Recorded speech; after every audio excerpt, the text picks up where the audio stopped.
presentation of Fox Sports. We are Fox.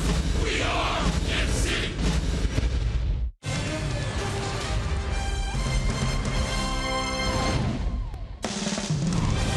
Royals baseball from Kauffman Stadium. It's game 2 tonight of 3 with the Royals and the Tampa Bay Rays. Royals baseball is presented by Academy Sports and Outdoors. And it has been a thrill a day. Kauffman Stadium, check your heart rate. It's game 5 of the homestand. A 2-run walk-off home run. How about that for breaking out of a slump? The stunning 7-run bottom of the 9th inning. Base hit left field. Eric Hosmer comes through. Game over. 3-game sweep for the first place Kansas City Royals. Get your glove on. Hydration station for Haas.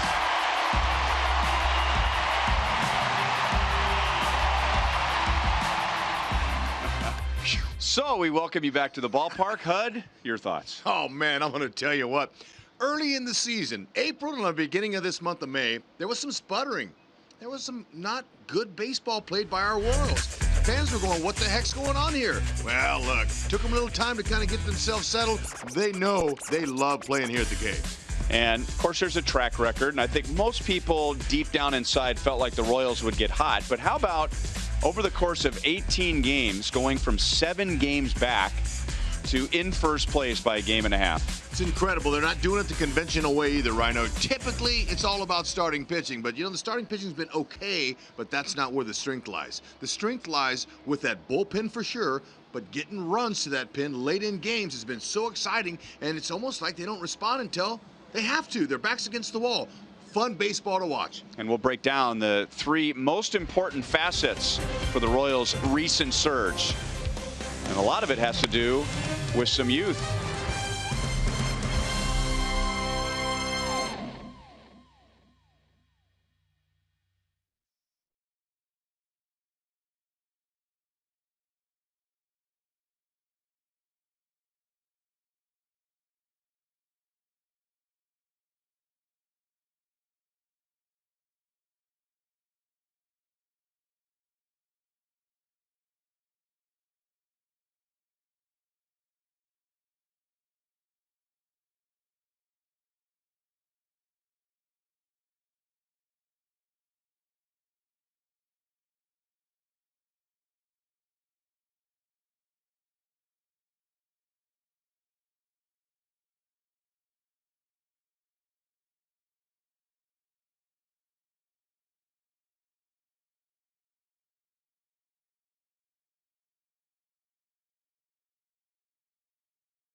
Another beautiful night in Kauffman Stadium. It's game 2 tonight between the Royals and the Rays. Okay, Hud, so I tell you in spring training, we're going to be in mid to late May. The Royals are going to be without Salvador Perez. They're going to be without Alex Gordon. And they're going to be without Mike Moustakas. Go ahead. No way. That can't happen. We've been to the mountaintop 2 years in a row with no major injuries outside of Alex. But no Salvi? Ugh. Unless the Royals have 3 guys coming up from AAA like they've had so far. Chesler Cuthbert, Whit Merrifield, Brett Eibner. Can you believe it? The organization deserves great kudos for developing these young players to come up and fit in with the championship core. Wonderful to see these guys hit. Our Honda most trusted elements for the Royals' recent surge. Let's talk about those late inning heroics. Man, it's been so exciting, especially the last 2 innings of games when the Royals have been down. Their backs against the wall, and they start coming out. They believe in the magic, and it's been fun, especially when you have a pin like that. Yeah, you can't necessarily bank on young guys stepping up like the Royals have. You can't bank on late inning heroics, but we could bank on this bullpen. Oh, absolutely, Ryan. Look, they've got veterans in there with Soria. They've got a great closer in Wade Davis and Herrera, Hochevar. They're all pitching in. They all know what they can do. They get that job done, put out the fires, and finish these games. And Waiter, check, please. And it's on to the second game of the series with Tampa Bay. As it turned out, Ed Yost didn't need Wade Davis last night. It's Dylan G for the Royals tonight, Drew Smyly for the Rays.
Will make the start for the Royals tonight, his 4th start since joining the rotation after the injuries to Chris Young and Chris Medlin, and going up against Drew Smyly. The Royals have seen him with both the Rays and the Tigers. Dylan G trying to bounce back after a loss on Wednesday at Minnesota. And Drew Smyly has had his struggles lately. He is an ERA of over 6 in his last 4 starts.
Perfect 4-0 so far in this homestand. A win tonight, and they take the series from the Rays. It would be a 6th consecutive series victory for the Royals. They did not accomplish that at all last year. The lineups and the first pitch are coming up next.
Pleasant night at Kauffman Stadium. 75 degrees, very little wind, which is blowing from left to right. Dylan G makes his 4th start and hoping to make this a bounce back start.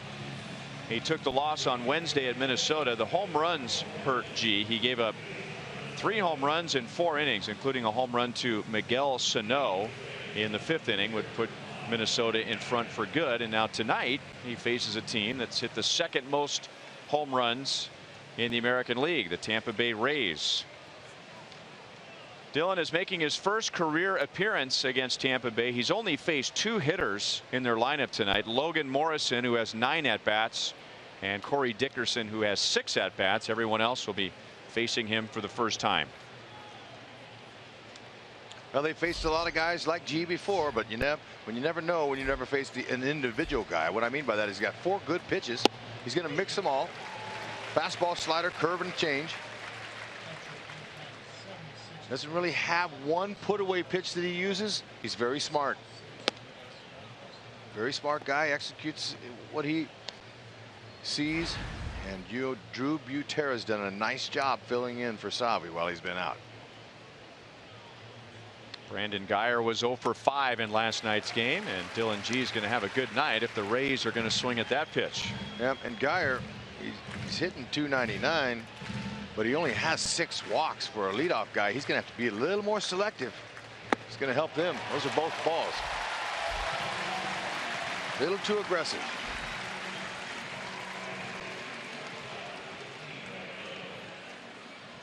Royals defense, very special, no question about it. Sponsored by Ford. This evening we're going to highlight Whitley Merrifield. Where's Whitley tonight? He's at second base. How about him? 6 at second, 3 in left, 1 at third. He's their swing guy, and they're really valuable commodity. He can play all those spots. Really helps out Ned in his flexibility in his lineup. Brad Miller takes outside. Miller was not in the starting lineup last night. Taylor Motter played it short, but Miller did come on late for defensive purposes and promptly committed an error. That was in the Royals' 4-run 8th. up the left field line, and that's a fair ball into the corner. Brett Eibner gets it back to the infield, and Miller's at second base with one out.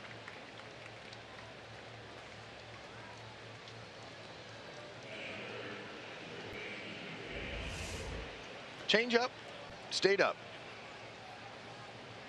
Perfect pass. That's what you want. Hitters look for the ball up in the zone and don't want to swing at the pitch down unless they get 2 strikes on them. Credit the hitter. Wasn't a bad spot. It's up, but it's on the outer half.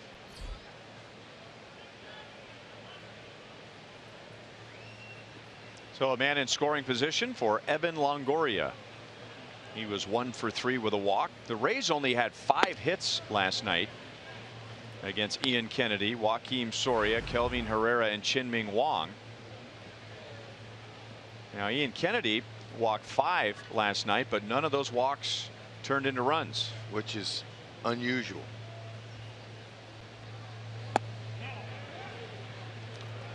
No swing according to first base umpire Lance Barrett. 2-0.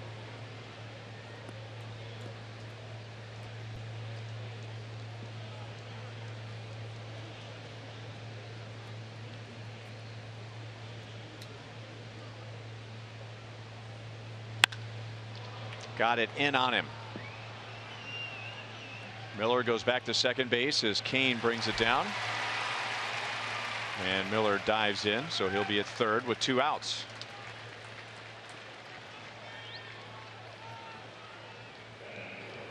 Yep, you're right, Ryan. G beat him. He couldn't get the bat head where he wanted it. Now, this is a long way to throw a ball, though. So you see Miller's going to say, all right, I believe, even though Lorenzo has a good arm, I can beat that. And the base runner doesn't need the third base coach to tell him to do that. That's called instinctive base running. This level, most of these guys have a pretty good idea about it, and those that aren't good instinctive base runners can learn. It's not easy, but you can learn as you evolve in the game.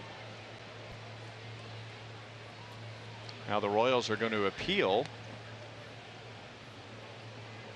and it's the first base umpire Lance Barrett with the umpire shift who makes a call. The Royals thought that Brad Miller left too soon on that fly ball to center field. Second base umpire, he goes out to left field to make sure the catch is secured. That's why he can't see the tag. The guy behind him can. 0-1 on Steve Pearce. Yeah, these guys all shift. The umpires do. They know. Now look, he's not even watching the tag play, but the first base umpire is. He's got his back. Jam badly, and Cuthbert to Hosmer in time, and Dylan G gets around the 1-out double.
Does, especially the way the Royals are playing, and especially the way the Royals have been performing offensively.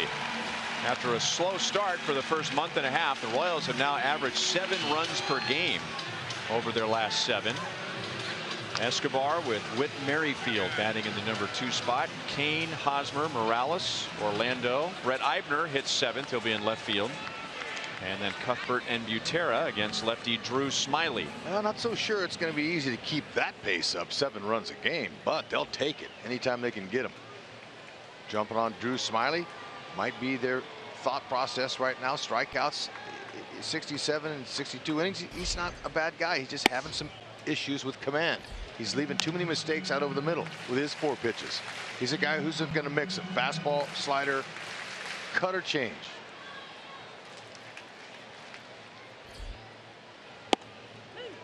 Got the call. Escobar was jumping back. Bob Davidson is the home plate umpire. Smyly will be aggressive inside to righties. Most lefties are.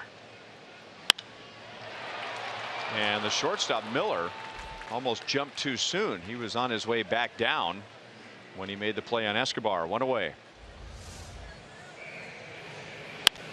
Yep, that's what Royals hitters want to be looking at over the middle. He'll give you 1 and maybe 2 per at bat. You can't miss him.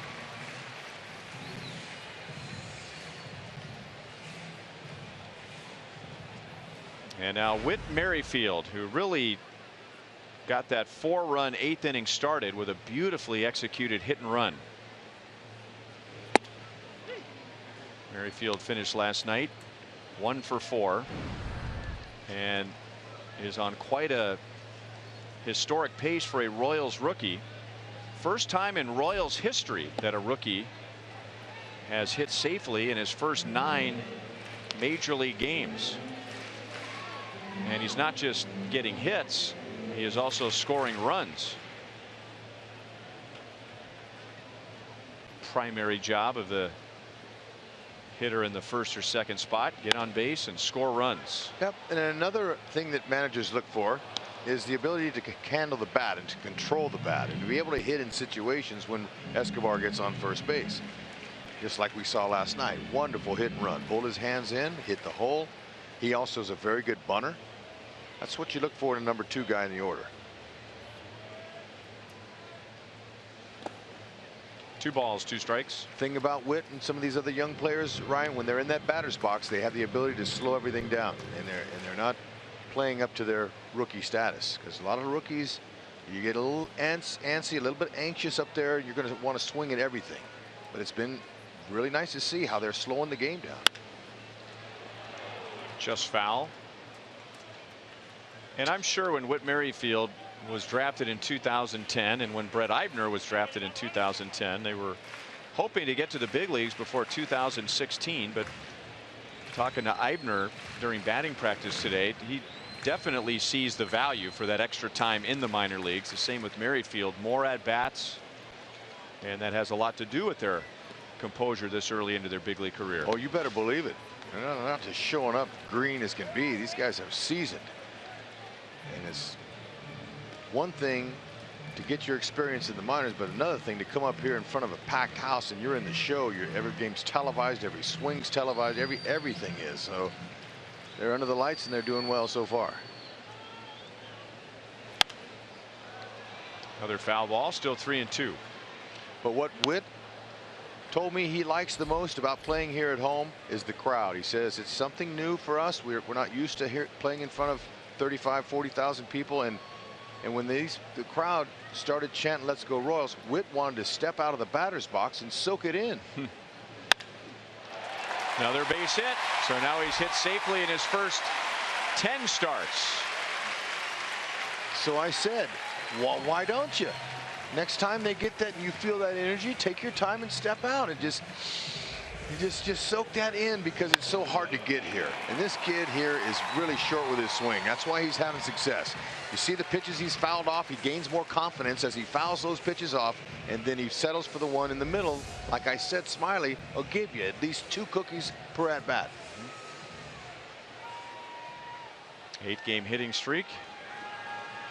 1 on 1 out to Lorenzo Cain, and man, what an at bat he had last night against Erasmo Ramirez in the 8th inning to put the Royals in front. Royals are running. The pitch is low, and that's an easy stolen base for Whit Merrifield. Kurt Casale is the catcher tonight. The Royals were running on Hank Conger last night. Well, it doesn't really matter. If it fits their situation, they're going to run on anyone. Merrifield's second steal, very good. Stays low to the ground, gets in full speed, keeps his head down, right focused on the bag, and he got it.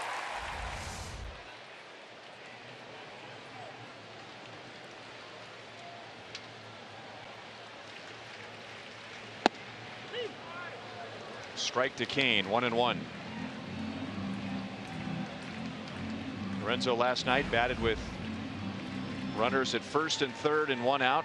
Fouled off several pitches from Ramirez, laid off a couple of close pitches, and then single to right, driving in Escobar to put the Royals in front.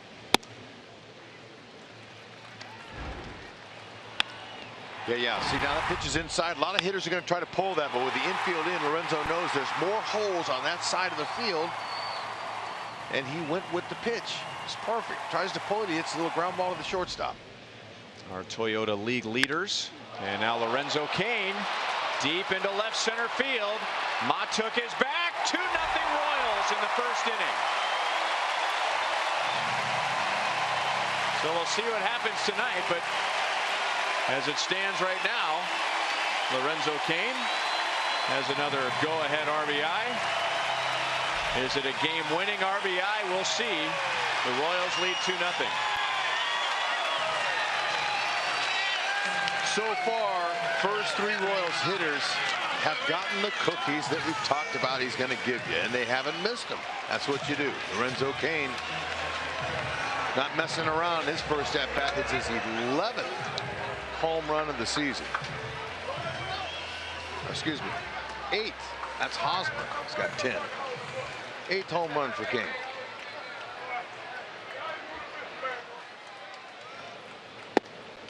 And a strike to Hosmer, so make it 14 go-ahead runs driven in for Lorenzo Kane.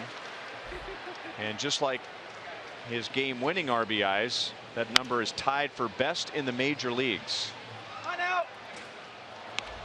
He's becoming the money guy for the Royals as far as counting on him. I mean, that's an off-speed pitch. It looked like it was a slider, stayed in the middle.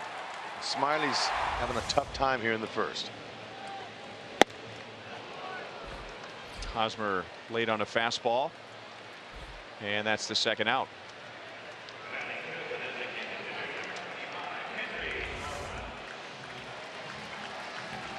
He gets it, and you know what? He follows through with that huge lean back, arc in his back. He really gets some good leverage by staying on his back foot like that, and he leans back and just hit a bomb.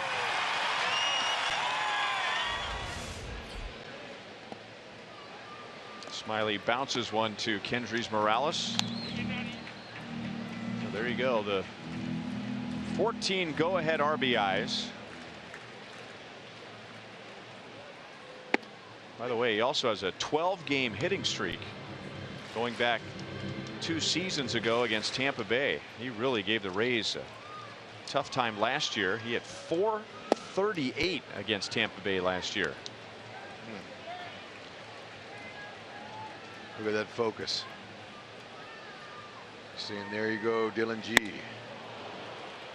Back-to-back strikeouts on high fastballs for Smiley against Hosmer and Morales. But before that, with 1 out, Whit Merrifield singled, and Lorenzo Kane hits a 2-run home run to give the Royals the lead. Pilot the Bombardier. Pilot the Bombardier.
Lorenzo Cain has driven in 3 in his last 2 at-bats.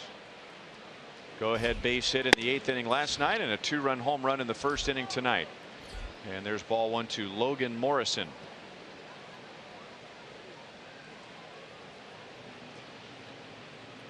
Logan was 1 for 3. He had a stolen base and scored a run in last night's game. Born here in KC. Also spent some of his childhood in North Carolina and Louisiana, and then was drafted by the Marlins out of Maple Woods, the same school which produced Albert Pujols. There's a base hit to right field, so he continues his hot May. Leadoff man on for the Rays in the 2nd inning. That's how you do it. Hit it over the shift. They're playing you to pull like that. 2-seam fastball right down the middle. Fortunate it stayed in the park. Strong as this guy is. There's a shift over there. Now, typically some Merrifield will be out there depending on where Jersley wants him, but did it over.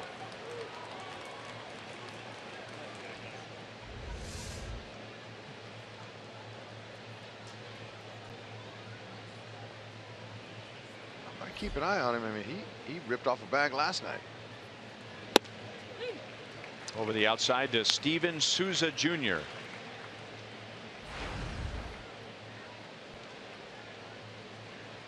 In the 1st inning last night, the Rays loaded the bases against Ian Kennedy, and then Steven Souza Jr. took a called 3rd strike.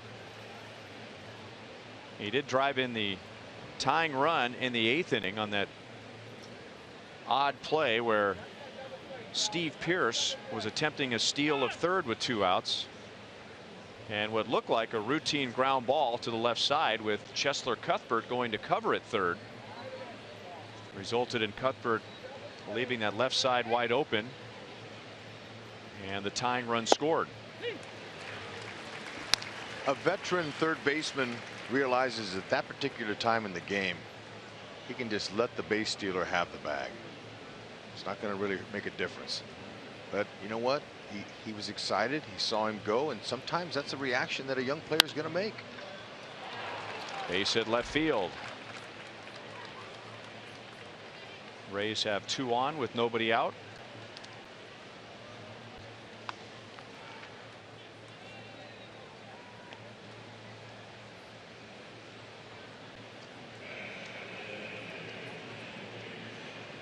Seems like they were having some success off of Souza with fastballs last night.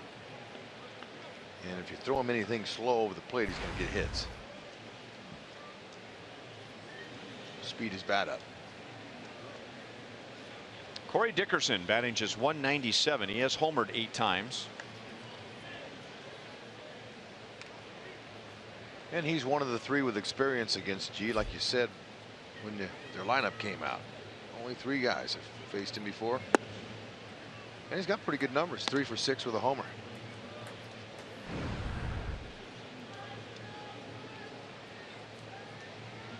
He was 0 for 4 last night with 2 strikeouts. He did get a run home with a ground out.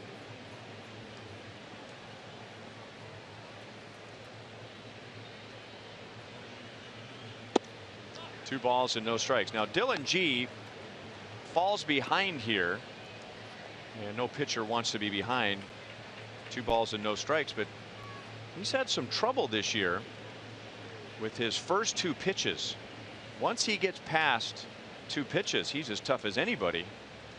But the most damage has been done against him very early in the count. And now a changeup is low, and the count is 3 balls and no strikes. So maybe this is a big enough sample size, maybe not. But on the first pitch, opponents are hitting .615, second highest in the major leagues. And if you combine the first 2 pitches, opponents hit .628. Now all 3 hits tonight have been after that. 3 balls and 1 strike. Hitters want to ambush pitchers because pitchers want to throw first pitch strikes. Hitters know that, so they're saying, all right, I have a higher percentage of a straighter pitch to hit. It's easier to hit if I'm looking early. By the time you look, if you're taken, you take the cookie, and then he throws you the tough breaker. 3-2. Nice swing right there, man. He was on that pitch.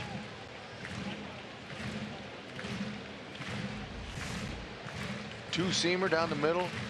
He unloaded the barrel on it. He also got Drew Butera right off of his left shoulder.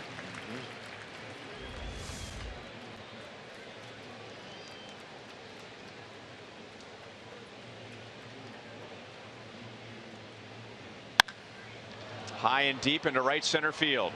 And Lorenzo Cain goes back as far as he can. And the Tampa Bay Rays come up with 3 in the second inning after the Royals got 2 in the first. 71 home runs for Tampa Bay. That's the second most in the American League. Not so sure why they went back in that same area, because the pitch before that was a home run swing. He just missed it. And there it was again. The same pitch is elevated even on a better tee. Huh. These guys will hurt you with the long ball. Changeup is not located properly.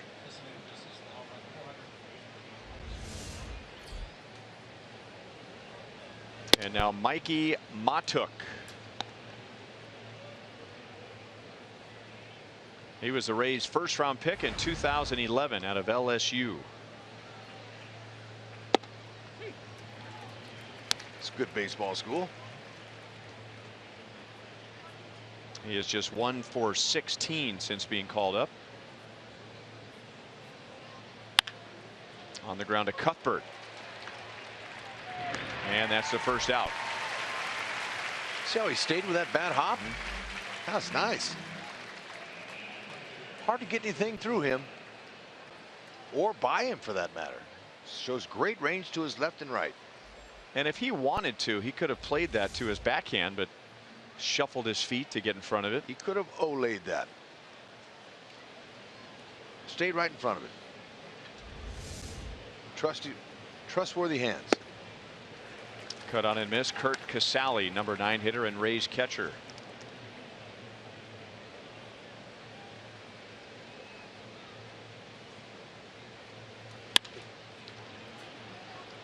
Paulo Orlando out in right field takes care of Casali, and there are 2 down. We brought this up last night when we were talking about the Rays, who were at the time tied with Seattle for the most home runs in the American League. And your first instinct would be to say, well, they play at Tropicana Field, which is a dome stadium. But unlike the Kingdome and the Metrodome, which no longer exist, the ball doesn't necessarily fly out of Tropicana Field. And the Rays hit most of their home runs on the road. And it's still early. We're just about at the 1/3 mark of the season, but at the moment the Rays are on pace to break the major league record for home runs hit on the road. And that's the first thing I thought of whenever I saw the home run numbers. They're playing at the Tropicana Dome. It's easy to hit homers, but not the case. Yeah, they've now hit 40 home runs on the road. So they are on pace right now to surpass the 2001 Giants, who hit 138 home runs on the road. Geyer takes a called 3rd strike. Dylan G strikes him out for a 2nd time to end the inning. But the first 2 Rays reached, and then Corey Dickerson got him home with a 3-run home run.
Second up this inning, Joel Goldberg down by the Royals dugout, and he got a lot of texts from some major leaguers after his debut, like Dallas Keuchel and Drew Smyly, and the reason for that is he was teammates with all of those guys at the University of Arkansas. And while we know that Eibner is an outfielder and a good hitter, he was also an excellent pitcher at Arkansas. How about the rotation in 2009? Keuchel pitched Fridays, Drew Smyly Saturdays, and then the guy that threw 98 miles an hour left center field, Eibner, to pitch on Sundays, had 42 homers in his college career too. I talked to both guys about it, and of course Smyly said I'd strike him out every time in intra-squad games, and Eibner said that is not true at all. They are looking forward to facing each other tonight.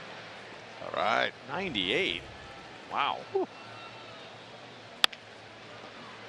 Smyly with a little kick save and gets Paulo Orlando. So here's the matchup. Brett Eibner and Drew Smyly.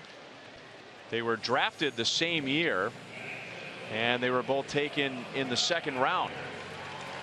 Eibner by the Royals and Smyly by the Tigers in the second round of 2010. Eibner appears in this series for the first time. Those are his numbers from the Chicago series, which of course included a walk-off hit in the Royals' 7-run ninth inning on Saturday.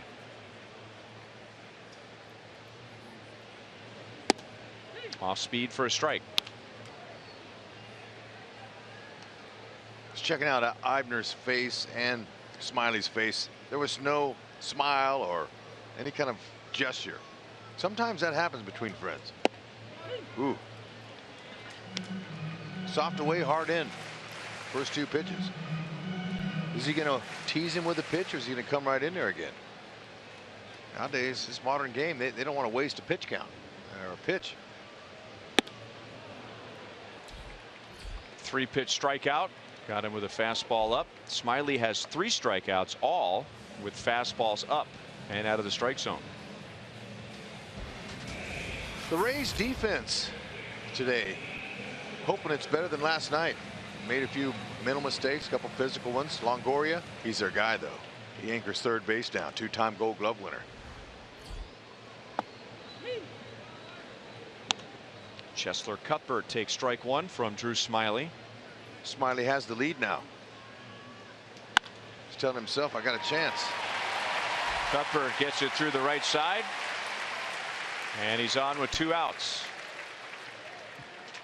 I was talking with Eric Hosmer today about Cuthbert, and I said, who throws harder now from the left side of the diamond, Escobar or Cuthbert? He goes, hey, I don't know. I mean, Escobar still might have him just by a tick, but this kid's got a cannon. And I said, what about his offense? He goes, you know what? He's a good enough hitter to stay inside the ball and get his hits, and he's going to throw a couple over the wall. He'll hit a few over the wall for us. But Haas and his teammates got a lot of confidence in Cuthbert. He appears to be as liked as any player in the clubhouse, and he's easy to like. Very friendly, big smile. It's amazing the joy he has.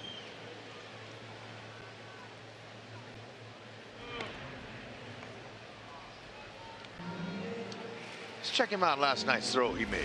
This was just on the back cut of the grass. Get something going towards his target. You see that, young players? You got to get some momentum going there. And look at Moose. Moose is a fan. Get that momentum going to your target. 0-2 on Butera. Hitting .240. He singled, walked, and grounded out last night.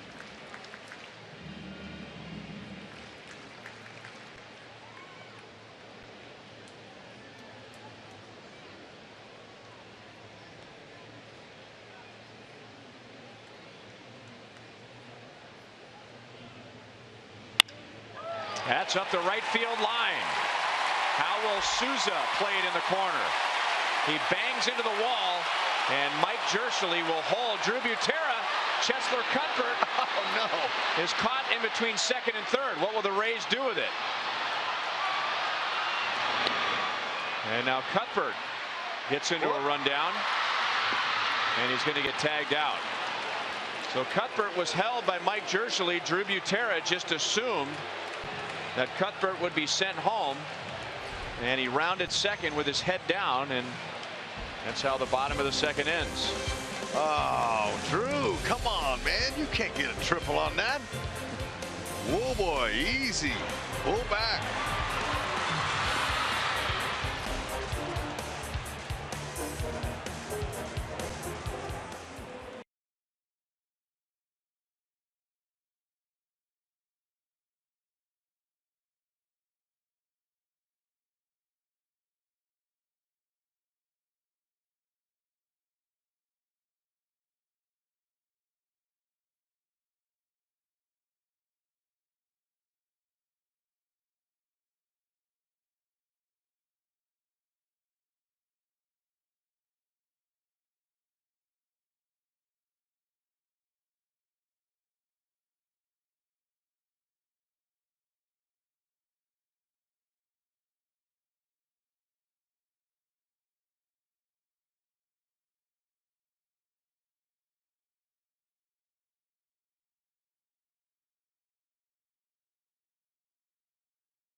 For the last out was 9, 4, 2, 6, 1, 5, 2. Then press 9. And then press 8. You got to be kidding me. And the out recorded on Cuthbert in between third and home. So 9, 4, 2, 6, 1, 5, 2. But he got a double out of it, Drew Butera.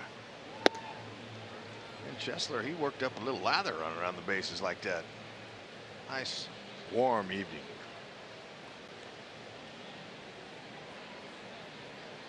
1-1 on Miller, and now 2 balls and 1 strike. Miller doubled up the left field line in the first inning and then was stranded at third.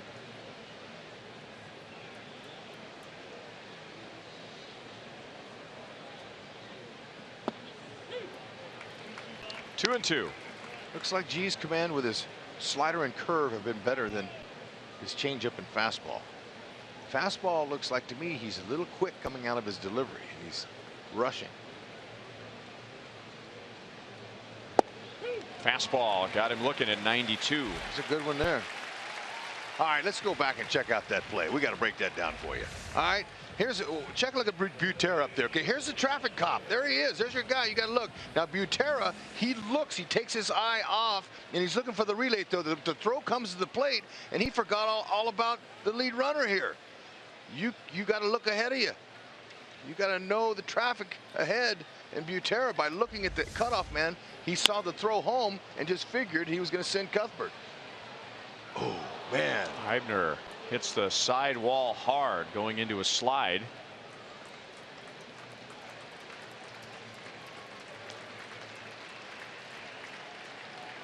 Fans appreciate that effort. Hopefully on the foul ball from Longoria. He slid into the padding. There's a little bit, there's about 6 inches of concrete underneath the padding. Ooh. You got to get down a little bit sooner.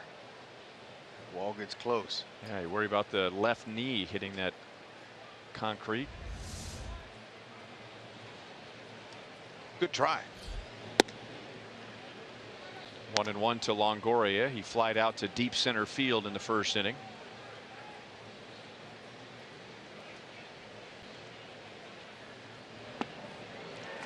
One and 2. Longoria going down to a knee with that swing. Longoria, he's their guy. He's the face of their franchise. #1 pick, 3rd overall in '07. Long Beach State. And you know, Ryan, I remember they had a big deal. Most #1 picks come and take a little BP sometimes, and they brought him around the cage, and there was all these people around the cage when he was hitting. And I got on my tippy toes and I looked over there to see who was hitting, and it was, oh, good try. Over Paulo Orlando, and Longoria will be at second base with one out. And he was inside the batting cage was this little guy. Longoria, he looked like a just skin and bones, and I was going, really? All the fuss over this guy here? As he drives this over Paulo's head, that's a great swing to go with it. He just went with that pitch. Look at his lower half, great balance there. Paulo had a perfect jump, just carried over his glove. But you know, these guys mature quickly. They grow up. Well, Longoria was 5'10", 160 out of high school. Not drafted out of high school. Was not drafted after his first year of junior college. And then you talk about a guy filling out. Well, he also filled up, adding some height. Hosmer makes a play on Steve Pearce, and there's 2 down. I mean, that's some big time growing in a pretty short period of time. So 5'10", 160 in high school. Evan Longoria is now 6'2", 210 pounds. Yeah, it's amazing how, you know, he picked up some weight and worked hard. But I'll never forget looking at that little guy in the cage going, really? You guys are making a big deal about this guy? And look at him. And it's right in his 8th season, 30 years old. Logan Morrison with Longoria at second base, 2 outs. Actually, I go on service time. He's right at 8 years of service time in the majors.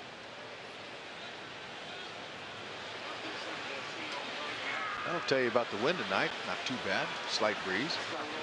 They're sitting right there, right in right field when the wind's blowing out.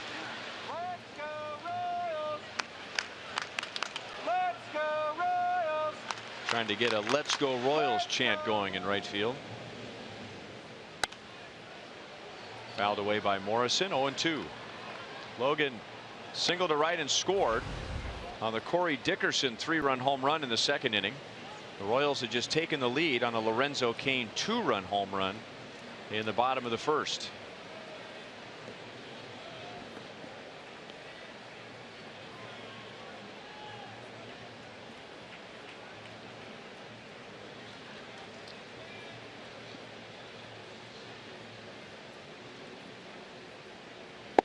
Fastball with movement. 2 strikeouts in the inning for G, both on fastballs to left-hand batters. Nice late life.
are beating the Royals right now 3-2, but the Royals, while they've lost some starting pitchers, they're getting healthy, and that's the case also for Mike Minor, as we see in our University of Kansas Hospital injury report.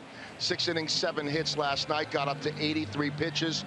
That was his 5th rehab start. He's got another one on Saturday, and his rehab stint is up June 9th. And Ned Yost telling the media today that Minor does have some fatigue in his rotator cuff, but nothing serious. Minor is here with the Storm Chasers being out of town, a chance to get in with his teammates and get checked out by the medical staff. And hopefully the Royals will see Mike Minor here for good soon. Well, it's a name that keeps coming up. Ned Yost has mentioned Mike Minor. Dayton Moore has mentioned Mike Minor. 38 and 36 with the Braves. That's an easy play for Miller at shortstop. And Escobar is 0 for 2.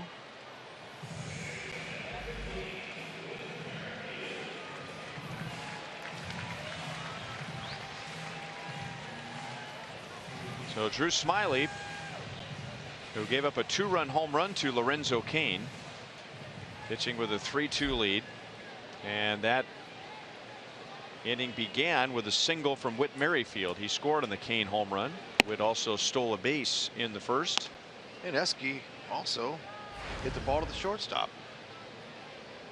It's twice now.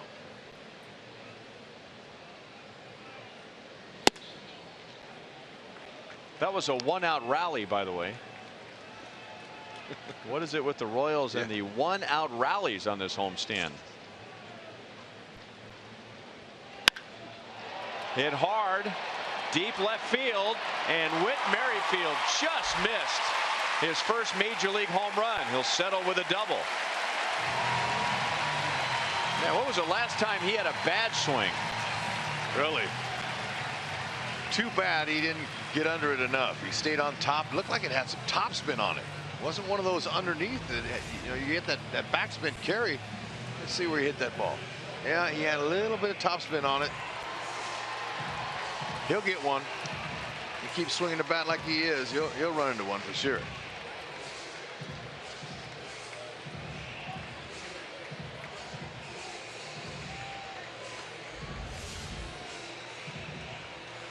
So with 1 out, Whit's in scoring position for Lorenzo Cain.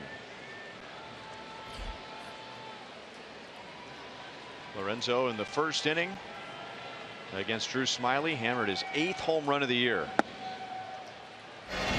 Yellowwood is bringing the lumber.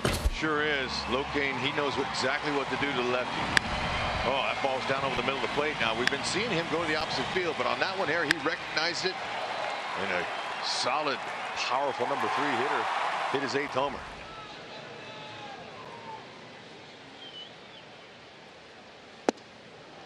Down and in, 2 balls and no strikes. Lorenzo has his batting average up to .295.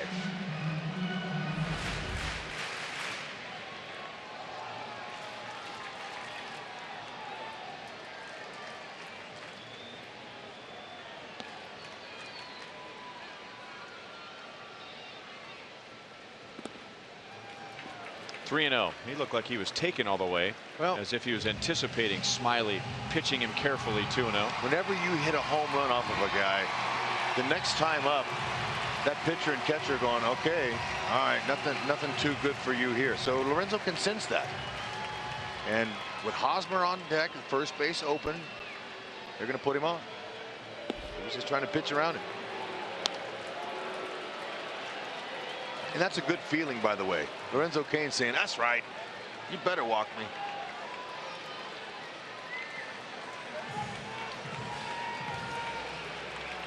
But Eric Hosmer, if he's insulted, we'll see. But Hosmer was so ready to hit against Smyly, he was digging in the left-hand batter's box, while Lorenzo Cain was taking his shin guard off in the right-hand batter's box. He is ready to dig in there against Smyly, who struck him out on a fastball in the first inning. It's the 15th walk overall for Cain. First time they've intentionally walked him. And that's a base hit into left center field. 1-out rally. Merrifield scores his second run, and the Royals have tied the game at 3. This is just having a great feel for what the pitcher's going to throw you there. Left-handed pitcher, left-handed batter. Usually when you swing first pitch, you're convicted on a fastball. It looked like a slider, and it was on the outer half. Hosmer abbreviated his swing. His eyes recognized it. He's got a great step. His step kept him his momentum back. He was able to get that base hit to the opposite field.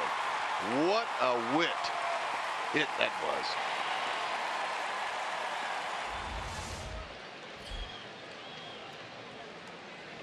That's got to be 3, maybe 4 hits like that for Hosmer on this homestand against lefties.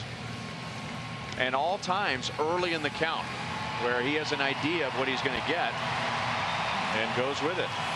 It's just a testament to his hitting ability now at this stage in his career. He knows exactly who he is and what he can do.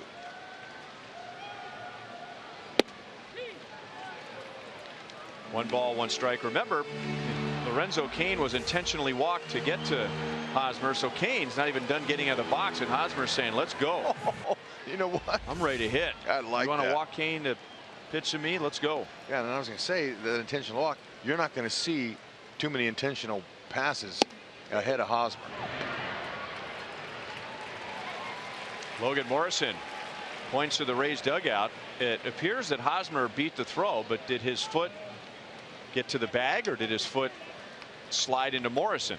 His foot landed on Morrison's foot, and so Morrison is thinking that there was never a connection with Hosmer's foot to the bag. So if you watch it, look where Morrison's foot is. I think he eventually pushed that heel out of the way, though, didn't he? Yeah, it looked like it there.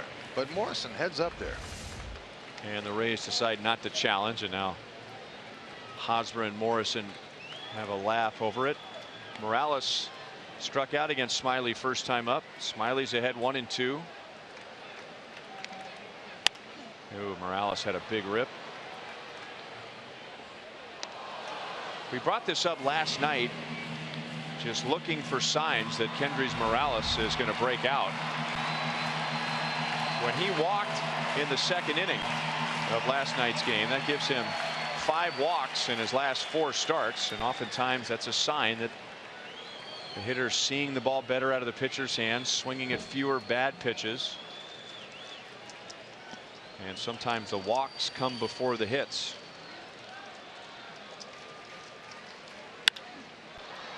Jammed him. They call the infield fly rule as Miller makes the play, and there are 2 down.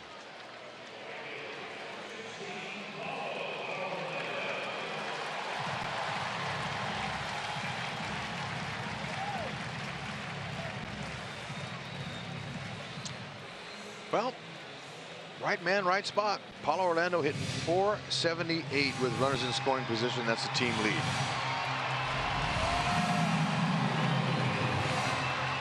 Smiley got him on a little comebacker to the mound in the second inning.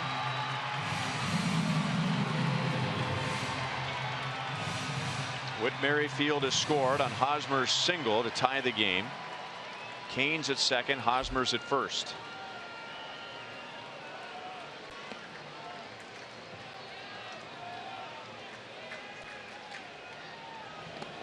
In the dirt, and I'll bet we'll see a lot more teams pitching Paulo Orlando like that with the first pitch. That's right, because the scouts that have been out there watching Paulo, he's been attacking first pitches all season long so far early.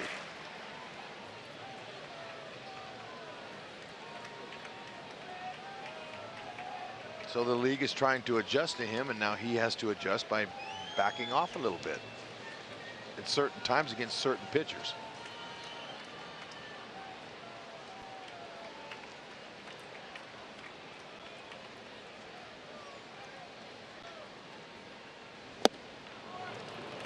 One and one. Paulo, who usually has a nice easy swing, looked like he muscled up for a little extra there. He did. Whenever he does, you see his head pull off the ball.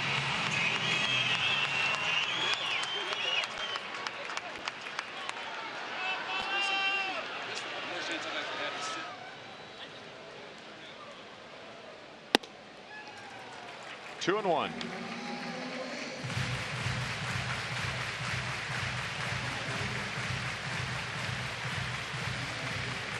Paulo had 2 hits last night, extending that hitting streak to 13 games.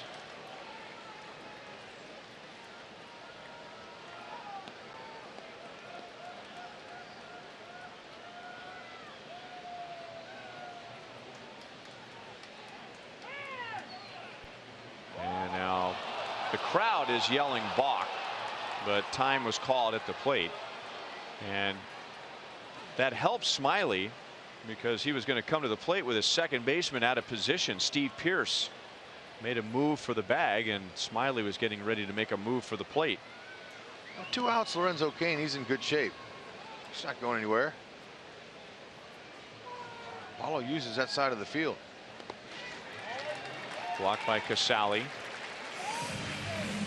3 balls, 1 strike. Brett Eibner is on deck.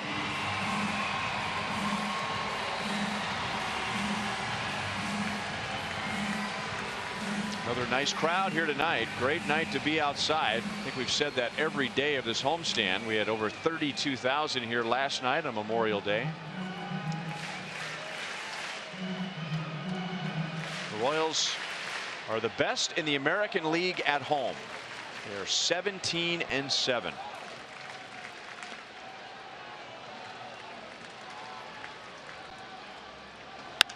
And Paulo lifts it to right field. There's Souza near the line, will make the play to end the inning. So with 1 out, that's been a trend. Runner gets on. Merrifield with a double. Eric Hosmer drives him home. Hosmer has 12 RBIs in his last 6 games.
A lot of scoring in the first 3 innings. Lorenzo Cain hit a 2-run home run in the first inning, and then Corey Dickerson hit a 3-run home run in the second.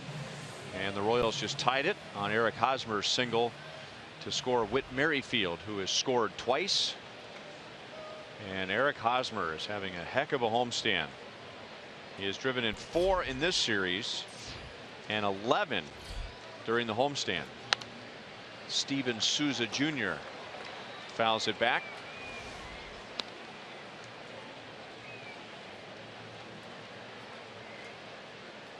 That right there is a snapshot of why the young guys feel so welcome when they've been called up this year. I mean, that wasn't a patronizing, hey, good job, buddy. And it wasn't a, you know, yeah, whatever, nice job. I mean, that was a genuine, you're my teammate, or as these guys like to say, you're my brother on this team. And it is the Royal way.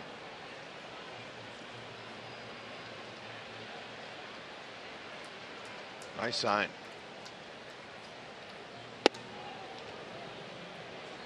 Two and two on Steven Souza Jr. He singled, and along with Logan Morrison scored on the Dickerson home run in the second inning.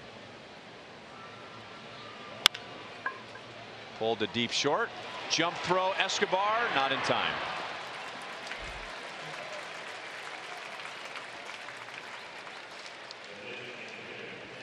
Rays have the leadoff man on in the top of the fourth inning. Mark your calendars for the second T-shirt Tuesday. It's June 14th. The first 10,000 fans receive a Keep the Line Moving T-shirt presented by the Kansas City Steak Company. Arrive early to get your shirt and cheer on the Royals as they host the Indians. Royals.com/T-shirt Tuesday for those tickets.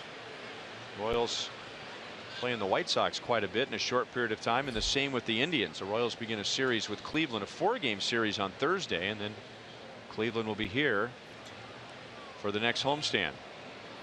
Dylan G noticed that Steven Souza Jr. had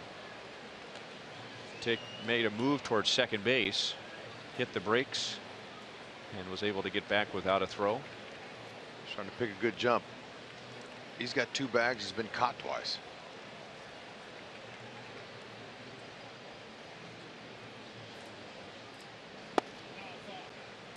Down and away, ball 1-2. Corey Dickerson. Dickerson hammered his 9th home run of the year in the second inning.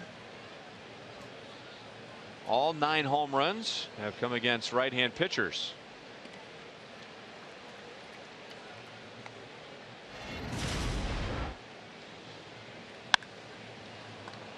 There it was, right down the middle. Changeup.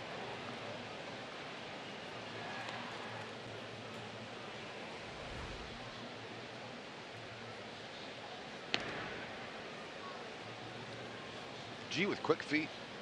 Good move.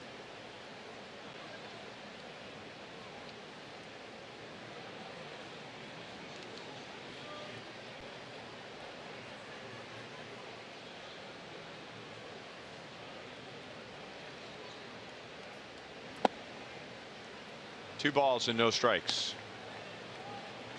That was Dickerson's second career home run against Dylan G. Only he and Logan Morrison had faced Dylan G before tonight, as Dylan is making his first career start against the Rays.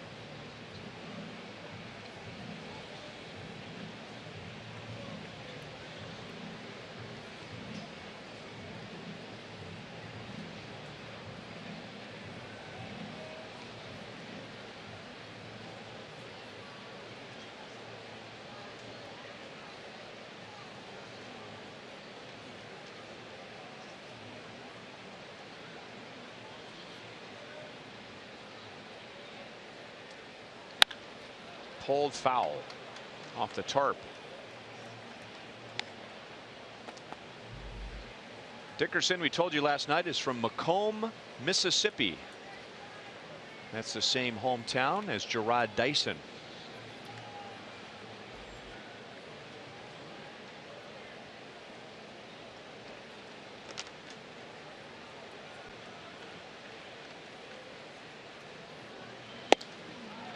Two and two.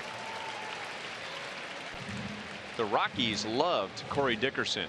They drafted him out of high school, and then he went to a community college in Mississippi, and then they drafted him out of junior college.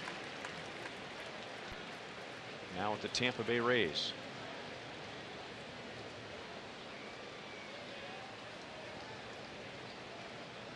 Runner goes, and it's fouled away. Still 2 and 2. You know, the Rays, when they got that stolen base last night, and it came in the 4th inning, and it was Logan Morrison who we were talking about. Do you know that's the 3rd stolen base for the Rays against the Royals in the last 5 years? And Royals fans who have been following this team, when the Rays had their great run, I mean, the Rays would steal 5 bases in a game. So their MO has changed quite a bit. You know, it changes like the seasons do for teams, but you know, you have to go with the tools that you have, the players that you got. They got a powerful lineup here, and they're not running as much, and they're swinging more.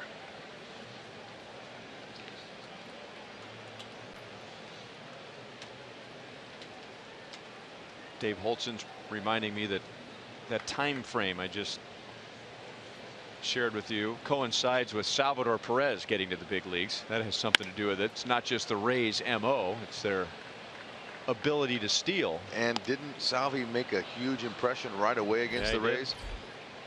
Yep, made his big league debut in St. Petersburg, and he almost, as I describe it, he almost threw for the cycle. So how do you throw for the cycle as a catcher? Well, he picked off a runner at first, he picked off a runner at third, and he almost picked off a runner at second in his first big league game. Almost. And Hosmer, you always watch him, and when he turns and looks to the Royals dugout, and you have a feeling that he thought he got him, but Hosmer never did look. Don Wakamatsu went to the phone just in case. That's a good angle right there for Souza.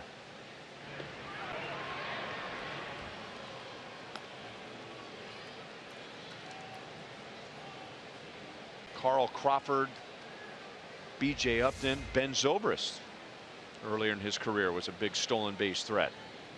And if they weren't stealing bases, they were hitting and running. They were taking extra bases.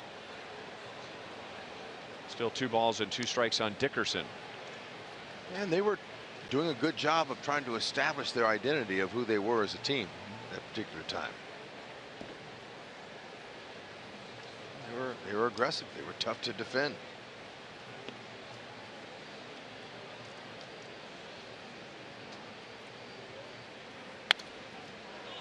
Long at bat for Dickerson against Dylan G. Dickerson hit that 3-run home run in the 2nd inning.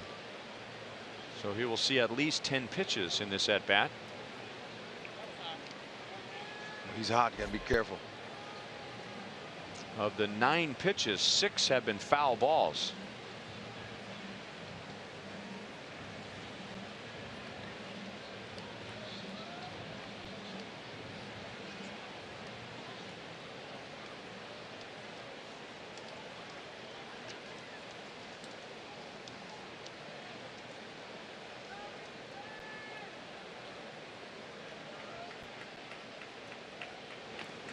That skips past Butera. So Souza goes to second base on a wild pitch.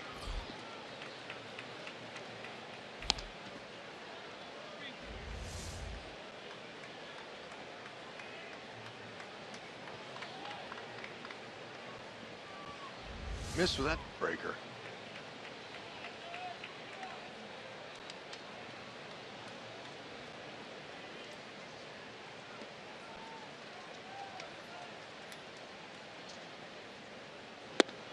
Got him. Dickerson homered on a pitch down and in the 2nd inning. And G goes a little lower this time around and strikes him out.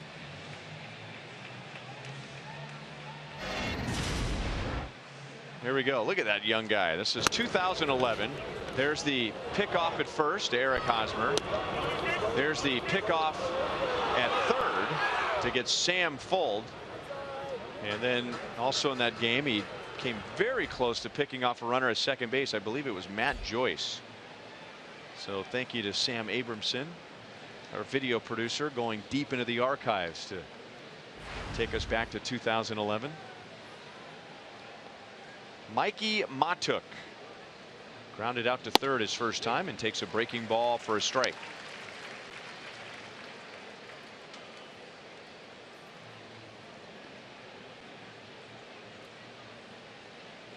This is an aggressive player, young man. He's kind of your hair on fire type of player.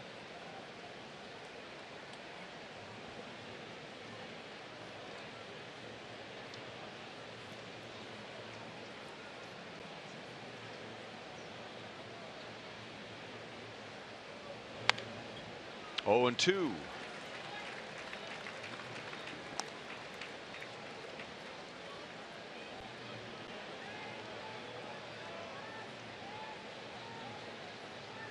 Desmond Jennings has had a rough start to the season. He's hitting 168 in 39 games. So opening up opportunities for the young Mikey Matuk to get some playing time.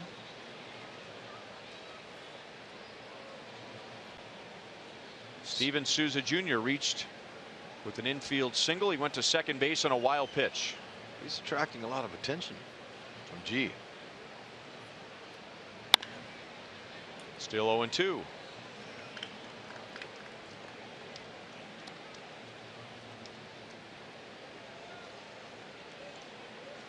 He's had a lot of injury problems last year.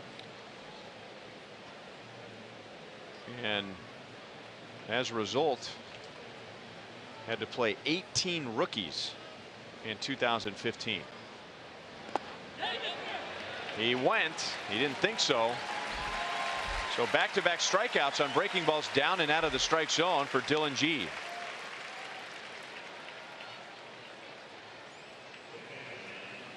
So 2 down with Steven Souza Jr. at second base. And here's our sprint trivia question. Name the 3 current or former Royals born in Macomb, Mississippi. Well, there's one, Gerard Dyson. I didn't realize that there were 3. Wow. Must have been a little exhaustive research going into that one. Okay, and my question was going to be, did I see any of them play? And Dave Holtzman says, I saw all 3 of them play. Wow, I have absolutely no clue.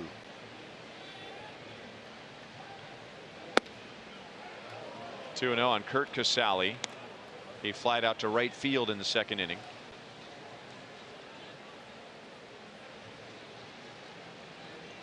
What about Lewis Coleman? Lewis Coleman, also from LSU, but I think was born in Mississippi. 2 balls and 1 strike. Yeah, he was born in Greenwood, Mississippi, but good guess. That would be a correct answer if we were asking what Royals were born in Greenwood, Mississippi. Or Mississippi. With no city.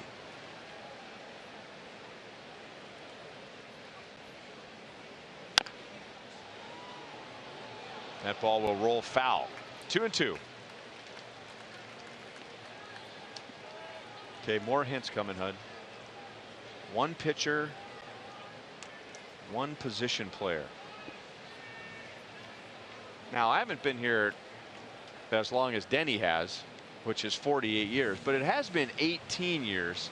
So that's a lot of players. And not a great hint, if you ask me. And there was a decade of not so great years when the Royals would have 40 or more players in one season. 1 pitcher has a Royals record. Interesting. Denny is digging through his media guide. A Royals record.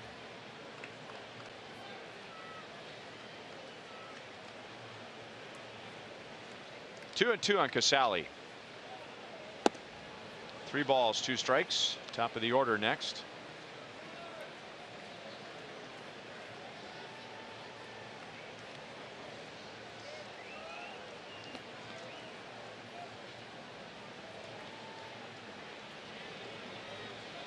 Souza's the runner at second base. And we'll do it again. That got Drew Butera. He's been nicked twice in this game.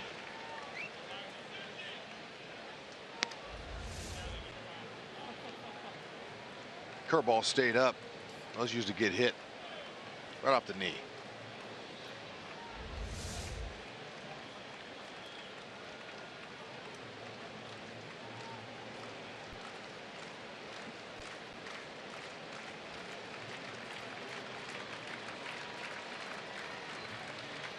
Pitch number 75 is ball 4.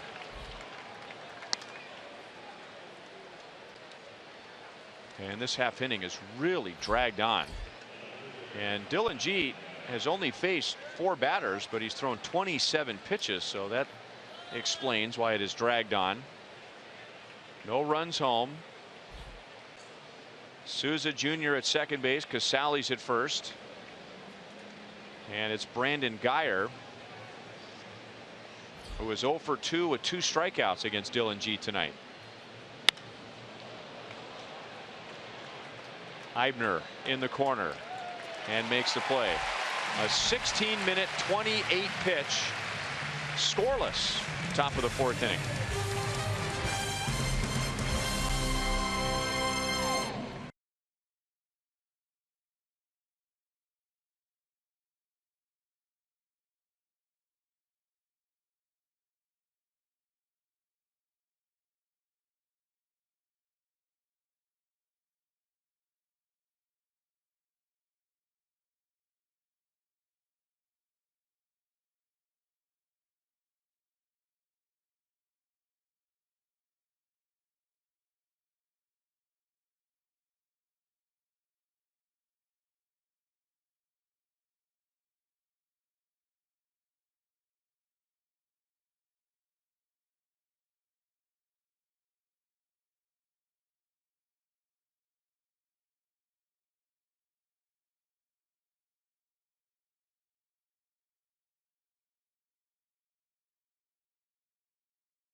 Royals baseball is brought to you by the Missouri Lottery. Every ticket you play gives back to schools across Missouri, so play it forward with the Missouri Lottery. By Menards, save big money at Menards on all your home improvement needs. And by your Midwest Ford dealers, visit yourmidwestforddealers.com. Great night. Gentle breeze, which has been reduced to a zephyr. How about that? It's the first zephyr of the year. 75 degrees at first pitch, some humidity, and for the second night in a row, thunderstorms moved near Kauffman Stadium, but not over Kauffman Stadium, but cooled things down a bit. As Brett Eibner, this is round 2 with his former college teammate, and Drew Smyly struck him out on 3 straight pitches in the second. And now Eibner jacks one into deep left center field, and it's off the wall. So Eibner and Merrifield have just missed their first major league home runs. The game is tied at 3, and Eibner and Smyly are tied at 1. And Eibner, man, he's saying rats. My first big league homer off my former teammate would have been beautiful. And Smyly thought he might have gotten it.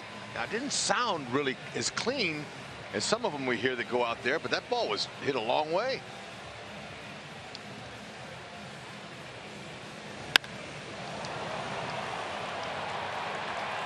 In some ways, it's also a Kauffman Stadium double. Brett Eibner has hit balls like that many times in his professional career that's resulted in a home run. Runner at second, nobody out. And now Cuthbert will try to get something to the right side. Smyly pitches him inside. Cuthbert hit a ground ball base hit to right field in the second inning. Take that right here.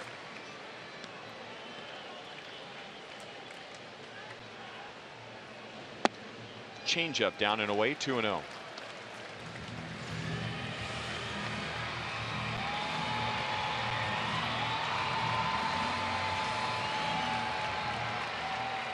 Smyly has not had an easy inning yet, coming up on 60 pitches with nobody out in the 4th inning.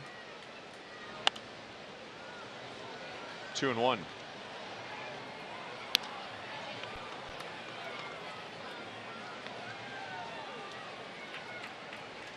Mike McCartney, the voice of Kauffman Stadium, comes up with the souvenir. Did he make the catch? I don't know. Was Stephen Funky, who's the director of video productions here at the ballpark. There they are. Get away. Stephen, wave to the camera. Come on, Mike. Let's get a wave out of you, Mike. Come on.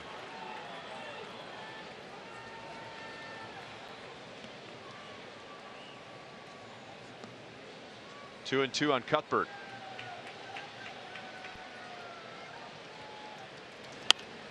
Trying to go the other way, fouls it away. Trying to, but now with 2 strikes, look, just go ahead and get him in. You don't have to push him over there on the right side. You can go ahead and get those base hits to left field. As long as you let your manager know you got that in your mind and you understand the situation, the manager's going to be okay with you. He knows how hard it is. Now with 2 strikes, just go to hacking.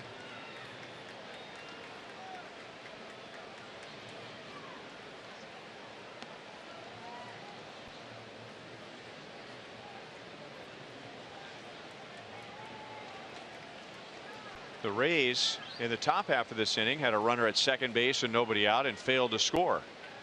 What will the Royals do? Another foul ball. Now we've gotten the video. Here's the replay of Mike McCartney's great play.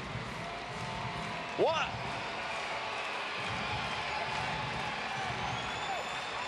Oh, are you kidding me? Mike, I'm through with you. What? Jeez, go to Wrigley Field. He tried to trick the audience. That's why he, in his good conscience, couldn't wave to the camera. Cuthbert, little bloop, shallow center field, and it's going to drop. Pierce did a nice job going out, convincing Eibner that he might have a play, so Eibner goes to third.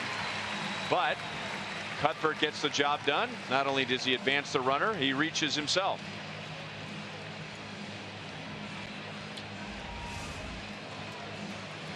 Why do I picture Rex Hudler making a play like this at second base? Hey, come on, that was one of the greatest moments in my entire life. No, I'm not talking about that one, but I'm talking about, you know, going out there. Trying to trick him. Yeah, I thought playing the mental game with the base runners. Oh, you know, defensive players, and once you get a little experience up there, you can play games with them. And certainly second basemen have the opportunity to trick the runners, the base stealers on a hit and run, and the runner's not looking at the hitter, and you can pretend when the ball's hitting the air that the ball's coming. You know, a lot of tricking out there. You got to do it. It's part of the game. I thought you meant that catch I made on Cal Ripken. Yeah. At the game when Cal Ripken passed Lou Gehrig for most consecutive games played. Nice career souvenir ball.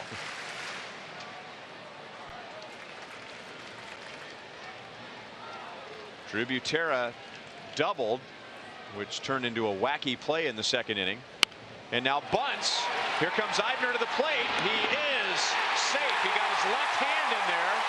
So Drew Butera with a sacrifice.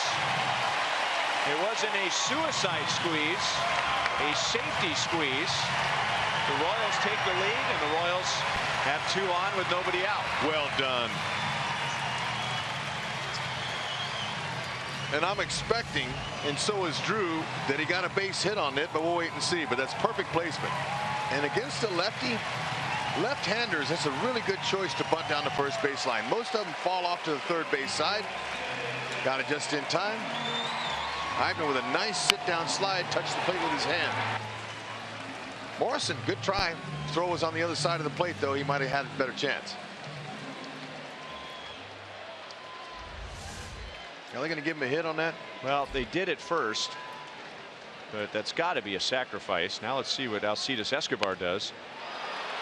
That is a sacrifice, and there's 1 out. I don't want to take a hit away from Drew Butera, don't get me wrong, but if you watch that replay, Logan Morrison, if he wanted to, could have gotten an out. He could have gone to first base on that bunt and gotten Drew Butera. Yep, I agree with you. Now watch it. Very good technique by Drew. That's an excellent bunting form. Knees were bent, got the bat head out, executed perfectly. Let's check out the technique. There it is. Got to have the bend in the knees. Barrel above the hands. Want the ball down, not up. Eibner sees what the catcher gives him. Nowadays, it's a soft, easy slide. There's no collisions. Inside to Merrifield. He is 2 for 2 with 2 runs scored.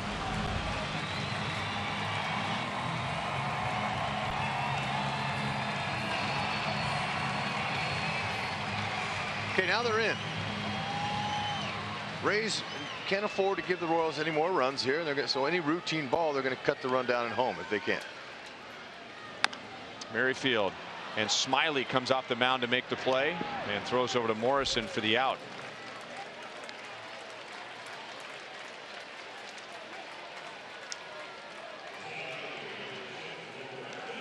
So big out against a hitter. Merrifield, who had 2 good swings against him in his first 2 at bats. Yeah, Merrifield, now he wasn't happy at all with that. And that's okay. It's going to happen. Smiley executed a pitch on it. Wouldn't you love to be in on this discussion?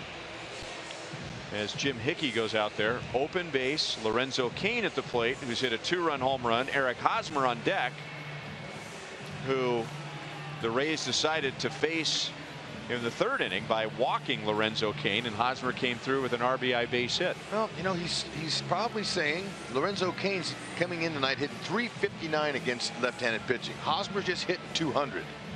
What do you think? Well, they take your chances, you know. That .200 average against lefties is very deceptive. He can hit lefties. Yeah, he hit .279 against lefties last year, so it's not like there's an inability to hit left-hand pitchers. Yeah, and 3 out of his 10 homers come from that side, but they're going to pitch to him.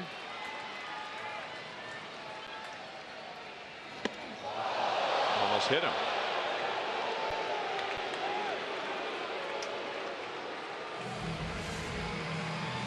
Aggressive in to righties, 4-seamer.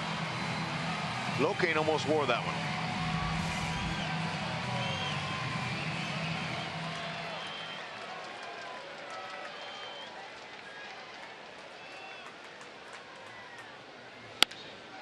Center field, that is down for a hit, and it's worked 2. Lorenzo Cain is driven in 4 in the first 4 innings. 6-3, Royals lead.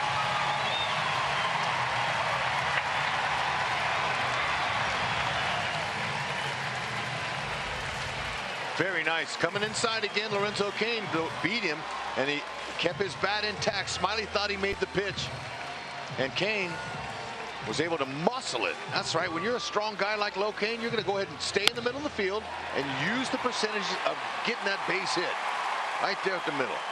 Beautiful clutch hit there with first base open.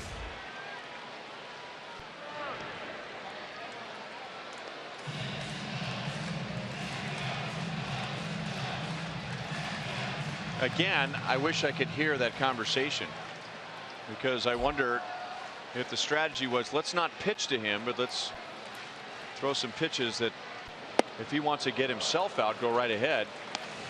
And if that's the case, I'm not saying it is, but doesn't it seem like more times than not, when they don't really want to pitch to a guy and they get cute, that backfires? That's right. You're going to put him on, put him on. Because the pitcher, you know, especially when he has that mentality, he's going to throw the ball, but he's going to make a mistake. Cain beat him. He was ready.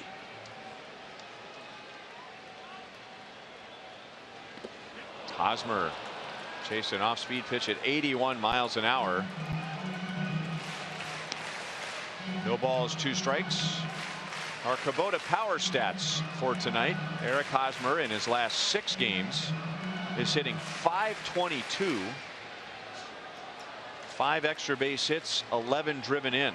That includes an RBI single in the 3rd inning tonight against Smiley.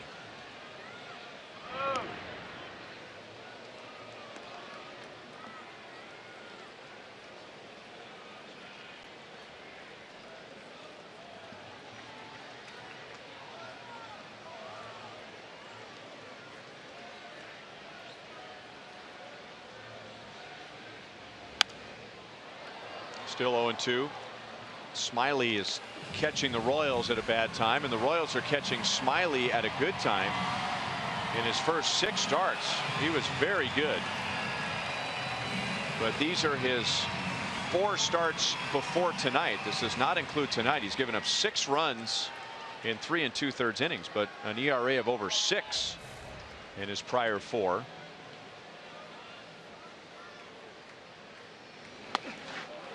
That gets away from Casali and puts a runner in scoring position for Hosmer. It's a wild pitch for Drew Smyly. Well, the goal is to get the most production out of your number 3 and number 4 hitters. You design your lineup so that those are your most productive guys. That has come true for the Royals on this homestand. Eric Hosmer and Lorenzo Cain have driven in 19 runs during this homestand, and this is just the 5th game. And that's up the middle. Pierce has it go off of his glove, so make it 20 between the two, and Hosmer's digging for second, and he's in there with a hustling double. How many first basemen do that? None. Hosmer does, because he's aware. He saw Pierce knock the ball down. He makes his turn. He says, I can make that. He runs well. He's watching it. Sees it. Right in front of him. He'll take the RBI. Locaine will come in and score. Want to make sure you get that tag the plate before he gets tagged out at second. Lorenzo Cain really hustled to get to the plate.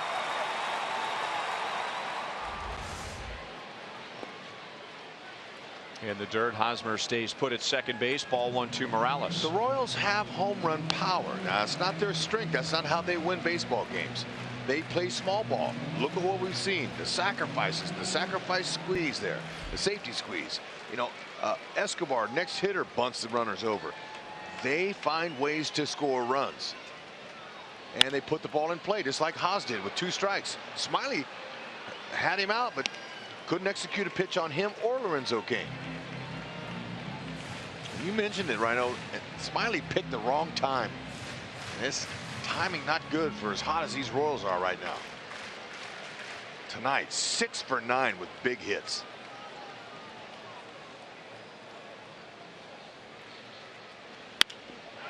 Jammed, left center field, long run, a dive and a miss by Matuk.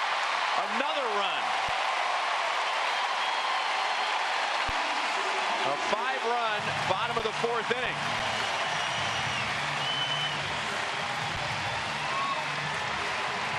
Hosmer with the hustle double.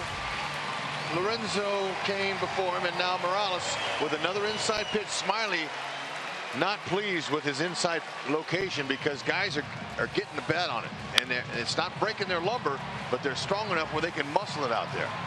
Great try, but hang with them. Royals going too good. And the body language that we've seen from Smyly tonight has not been good. It's not befitting of his last name. Right.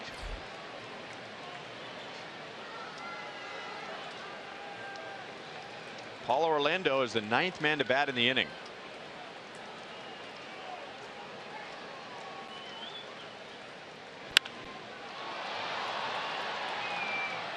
Matuk waits for it to come down, and that's the inning. So the Royals bat around in a 5-run bottom of the 4th inning, and Dylan G has a 5-run lead.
A's perhaps a touchdown and a 2-point conversion. We mentioned that because right now, joined by former Chief Tim Grunhard, and 22 Chiefs ambassadors are here and maybe starting to get involved a little bit with the Royals alumni, trying to kind of work with each other a little bit, right, Grunny? Absolutely. It was a nice meeting between the two directors of the alumni associations, and we're going to start dealing with stuff. You know, we were brothers across the lot.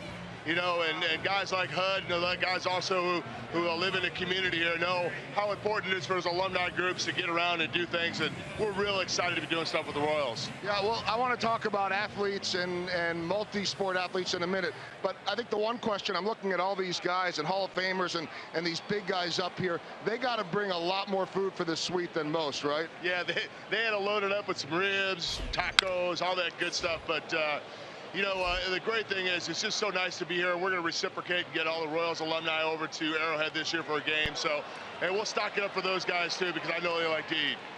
All right, well, we got to head back upstairs, but I know, HUD, one thing that Grunny wanted to talk about was just the multi-sport athletes that you have been talking about. Guys, we got to get over to you with the injury. Ooh. Yeah, Brett Eibner, and for a minute it looked like a heads-up play with his momentum going in the wrong direction to flip it to Lorenzo Cain to get the ball back into the infield, but now we realize that he didn't have his legs underneath him. So they're going to call it a triple. Oh, let's watch it. Oh, man. You know, it didn't look like he twisted or anything. Did he grab his knee? Did he grab his ankle? It looked like to me his ankle. It looked like that left foot just kind of skid out. Just skidded away from him, maybe grabbing the back of his ankle. It looked like he was trying to put that left foot in the grass and push off with it, and there was no grass there. And the training staff, Nick Kenny in the foreground. Now watch that left foot. Next step, right there. You know, it looked like he didn't twist his ankle. Could be an Achilles maybe or whatever. We don't know. We can't speculate, but he went down. But Kyle Turner and Nick Kenny both running out and were calling for the cart before they even got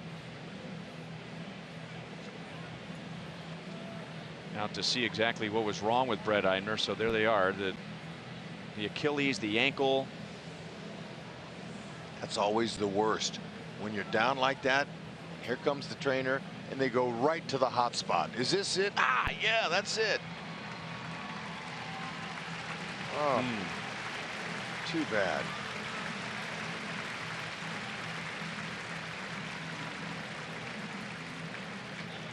Oh, that's painful.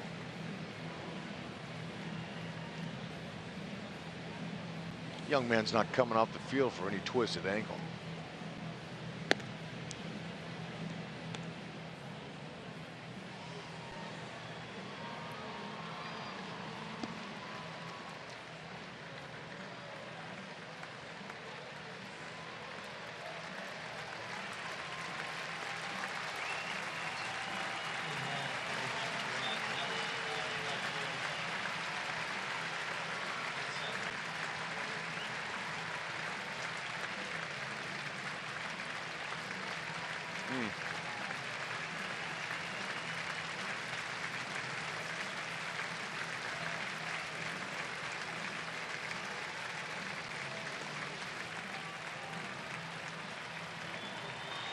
Gerard Dyson will take over in left field.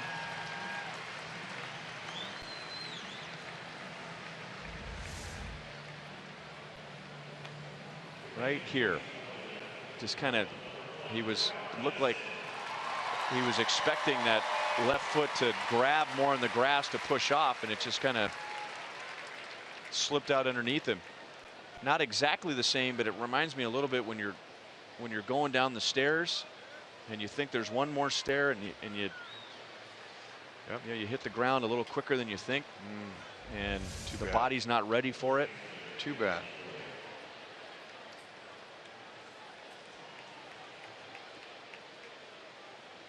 So Miller with a leadoff triple. The Royals just scored 5 in the bottom of the 4th inning. And it's Evan Longoria who's 1 for 2 against Dylan G.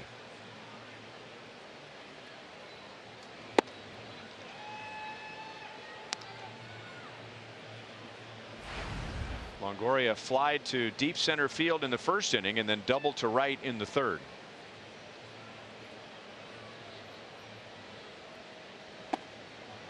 Breaking ball down. Dylan had a long top of the 4th inning. He only faced 5 batters and threw 28 pitches. But the pitch that helped him the most in that inning was a breaking ball down and out of the strike zone. He got strikeouts against Dickerson and Matuk. And he's gotten Longoria to chase 2 of those pitches. And it's 1-2. He's got some nice depth to that pitch, but he's locating it perfect. It comes out knee high and ends up off and away.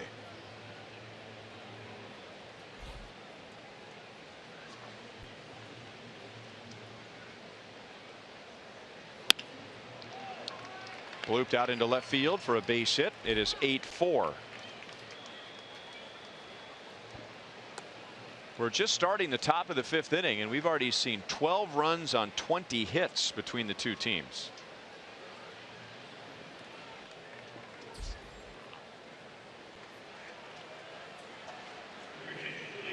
And now the Rays are going to make a change. Taylor Motter, who started at shortstop last night, is going to bat for Steve Pearce. Now Pearce,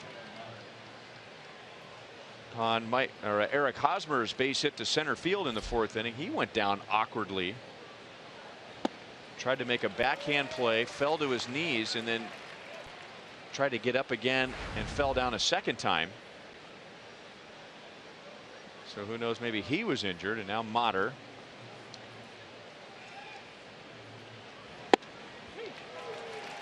Dylan G jumps ahead. No balls and 2 strikes. Motter batted 2nd for the Rays last night and was 1 for 4 with a single.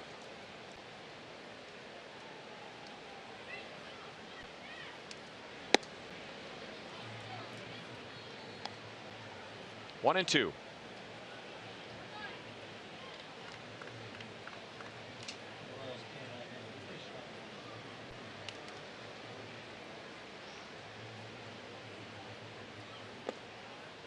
Brian, I know you've been wondering about Kevin Motter's hair. The length of Actually, the hair. I'm wondering more about Taylor Motter's hair. Oh, Taylor. But tell me about Kevin Motter's hair. All right, no, Taylor, my bad. Taylor, I had a chance. I ran into him accidentally in the runway as I was going down to the dugout suite, hanging out with some fans. And I saw him coming out, and I go, "Hey, young man, I wanted to meet you. Tell me about the hair." He says, "It's been growing since 2012. Okay. Do you get it cut?" "Only once in a while I get a little trim." "Same haircut, same artist?" "Yes, I go to a salon." "Oh, okay. Well, what?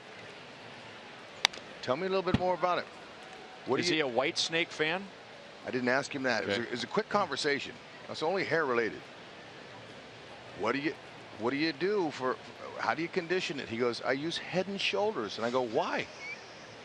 He says, "It makes my hair thicker." Didn't ask him one baseball question. So let me guess. You're going to stop by on the way home and get some Head and Shoulders? Yeah, absolutely.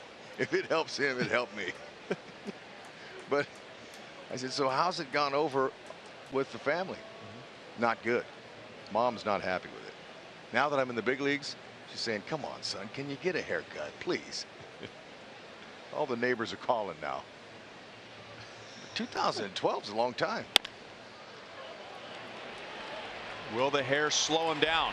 No.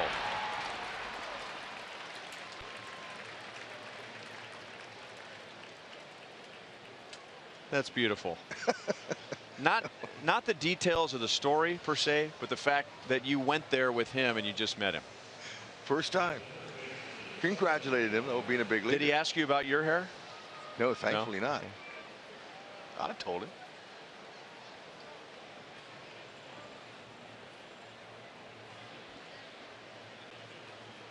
I will admit, though, it does stand out that it's not a common look for today's major league ball player. The beard is, but not the long hair. 0-1 on Logan Morrison. 1 out of 2 with a single and a run scored in the second inning.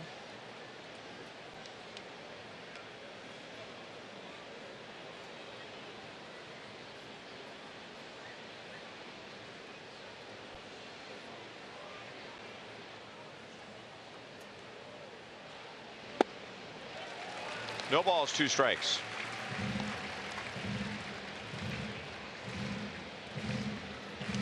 Mike Jerschley, he's in charge of the infielders. So he comes right off the field from the third base coaching box and gets right in, and he's trying to get Cuthbert to move back.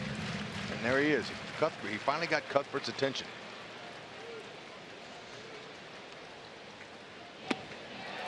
Changeup struck him out. That's 7 strikeouts for Dylan G. 2 down in the 5th inning.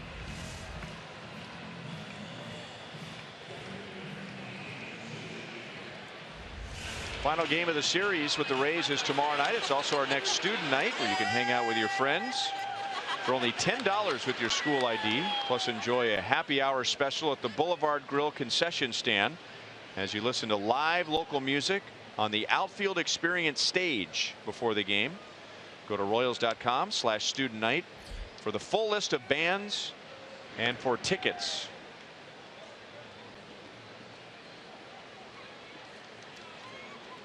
.92 pitches for Dylan G as he pitches to Steven Souza Jr. He is 2 for 2 with a run scored. You know, I'll be interested to hear what Dylan G says after the game, because in some ways this looks a lot like Ian Kennedy last night. Now Kennedy didn't give up 4 runs, but Kennedy, as we found out after the game, just couldn't quite find the release point with his fastball. That ball skips by Cuthbert. It'll be a base hit. Steven Souza Jr. is 3 for 3. We thought, or I won't place this on you, I thought it was a great strategy to go with a lot of changeups and curveballs based on how effective Ian Kennedy's fastball has been, but we found out that he just didn't have his fastball, so he had to go to his curveball and his changeup. And Dylan G, who's thrown 94 pitches in 4 2/3 innings, is hanging in there thanks to his changeup and his breaking ball. That's right. He's executed a few strikeouts on the fastball, but it's been his changeup. It's been more effective. Where's that little guy?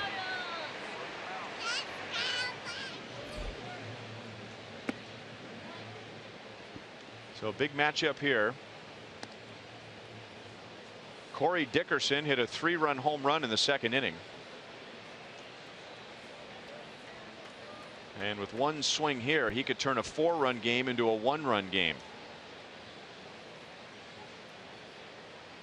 Dylan came back to strike him out in the 4th with a breaking ball. Down.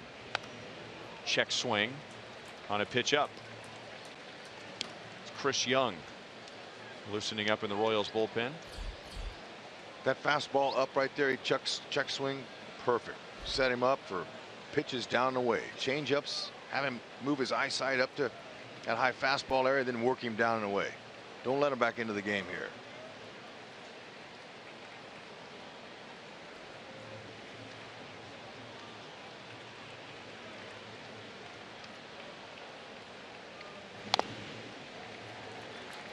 Dylan G has the advantage, 1-2. The inning began with a triple from Brad Miller, and on the play Brett Eibner went down with an injury to either his left ankle, his left foot, his left Achilles. Had to be carted off the field. Miller scored on a base hit from Longoria. And now the Rays have Motter at second base, Souza at first. And we'll do it again.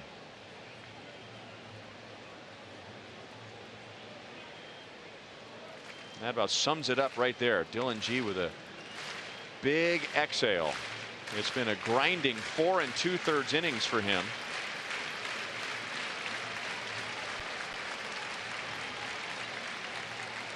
But right now pitching with a 4-run lead and hoping to get this final out here in the 5th inning, which would qualify him for a win. But Chris Young is in the bullpen, just standing on the mound watching. He is warmed up and ready for the call. Blocked by Butera. Throw down to second base, and Escobar had to leave the bag to keep the ball out of center field. But Mater, for a moment there, was in no man's land. Yeah, and you got to be careful out there. He's a young guy. You know, he's a little excited, but they're down. You can't get picked up. Now, Bob Davis, the umpire, hit him in the foot, kept it from going in the back of the screen. That would have moved the runners over had it not hit the umpire.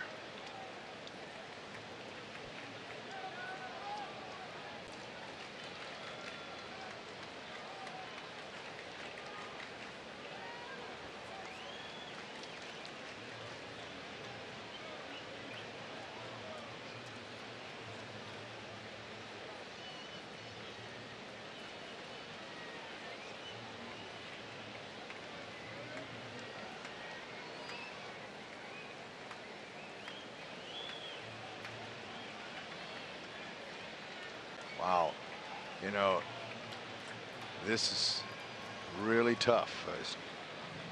Can't get the signs right. Infielders are out there kicking at the dirt.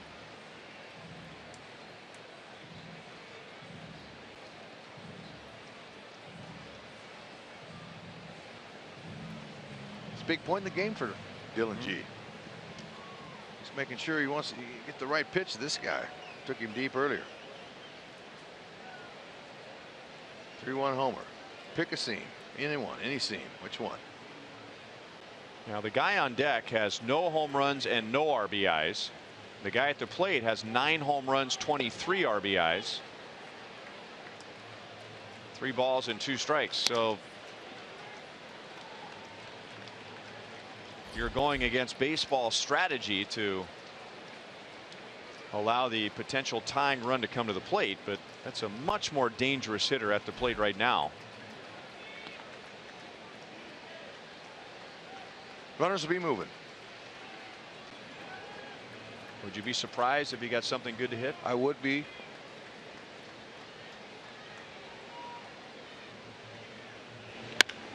On the ground, Merrifield. Another long inning. 18 minutes. The Rays get 1, and the Royals have a 4-run lead to the bottom of the 5th inning.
(8-4) Royals, bottom of the 5th inning, and the Royals' biggest inning was a 5-run 4th. Sure was. 5th time this season the Royals have hit around in an inning. flurry of activity. Eibner got that nice double off the wall. Cuthbert dropped one there. Nice little safety squeeze here by Butera. Lorenzo Cain muscled one in there. Smiley, he can't believe it. AT&T high-speed replays. And for Smiley, he allows a career-high 8 runs on a career-high 12 hits in just 4 innings.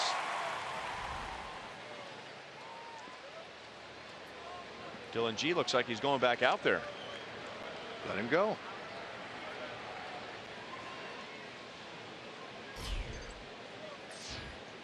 Gerard Dyson, who came into the game in the top of the 5th inning when Brett Eibner was injured. No balls and 1 strike. So Motter, who batted for Pierce in the top of the 5th, stays in at second base, where he finished last night's game. 1 ball, 1 strike. Chevy called to the bullpen for the Rays. Tyler Sturdivant, who made his big league debut this year at the age of 30 after 7+ years in the minor leagues. 1-2 on Dyson.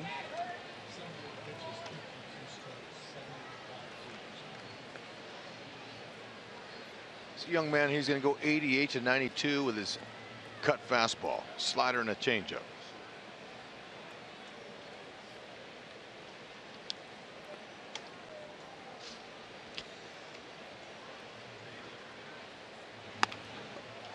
Off of his glove, no chance. Dyson is on to begin the 5th inning. The Royals just keep pouring it on. That's their 14th base runner already.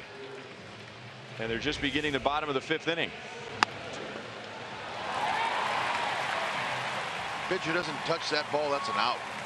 That, you know, the competitiveness in the player is going to go for that ball. And Dyson extends his hitting streak. He'll take it. Batting over 400 during his 9-game hitting streak. That brings up Cheslor Cuthbert, who's had a good night already.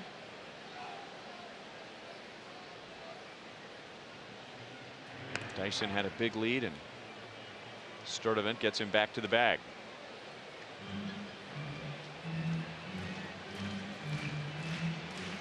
Looking for his 10th steal.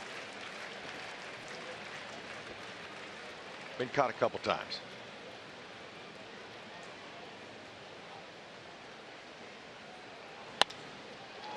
Past Rusty Kuntz, who is still quick on his feet.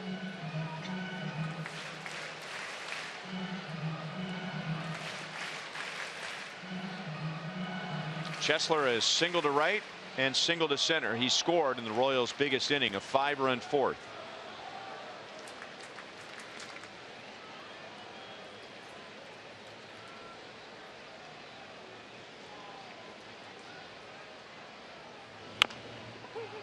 Another chance for Sturdivant. He goes to second. They get the out there and turn it into a double play. 1-6-3. 2 down in the 5th inning. That's a nice play by Sturdivant. He was convicted. He wasn't in between thinking, ah, what should I do? No, he turns and fires it. He wants the out. And he got the double play on top of it.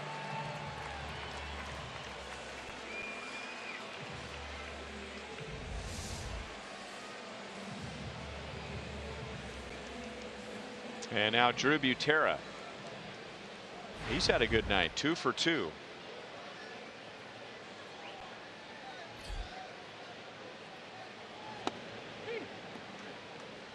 He's liking that everyday action now, Drew is. The Royals' 7, 8, and 9 hitters have 6 of the 13 hits tonight. Eibner and Dyson both have a hit. Cuthbert has 2. Butera has 2. Butera has 3.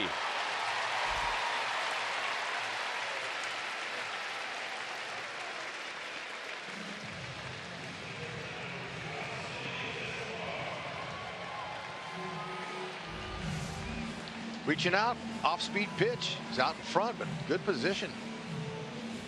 Let's put it in play. That's what the Royals do.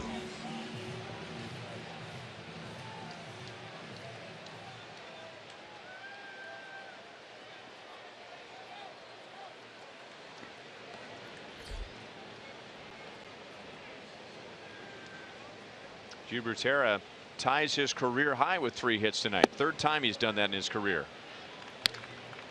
The only 2 Royals starters that are without a hit are Alcides Escobar, who has a chance right here, and Paulo Orlando, who has a 13-game hitting streak. The Royals have 8 runs on 14 hits in 4 2/3 innings. Escobar rolls it to the right side, and Motter will throw him out to end the innings. Just the 2nd time tonight the Royals have been scoreless, and at the end of 5 the Royals lead 8-4.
Top of the 6th inning, a victory tonight, and the Royals have won 6 consecutive series.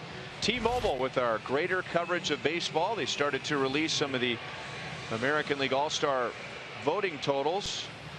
Salvador Perez leads everybody with over 1 million votes. And if the voting ended today, the Royals would have 3 starters: Salvador Perez, Eric Hosmer, who missed out last year. And Hosmer would be 4th in voting, and Lorenzo Cain. The Royals also have a few that are 2nd in the voting, but right now Perez, Hosmer, and Cain. Way to go, folks. You got plenty of time here. Still don't let up. Get those votes. Keep them coming. So it's Chris Young. It looked like Dylan G, who is sitting on the bench all by himself with a towel over his shoulder. Might be coming back for the top of the 6th inning, but he's over 100 pitches. And Chris Young appears for the 2nd time since coming back from the disabled list. He got the win on Sunday, coming on in relief, and the Royals come from behind win. Pitched a 1-2-3 8th inning, right ahead of the Royals' 3-run rally.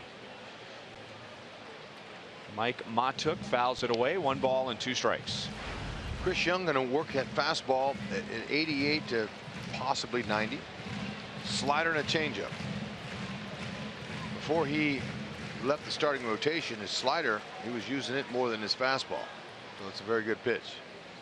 Ooh, heads up.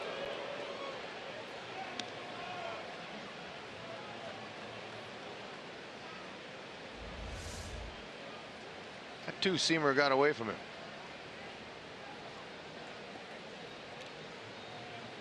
Well done getting out of the way. Turn away. Look to the backstop.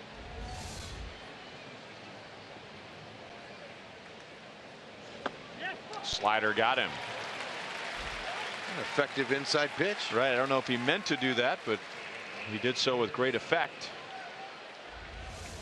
Yeah, you buzz the tower, then you come away with that one. Got him out front.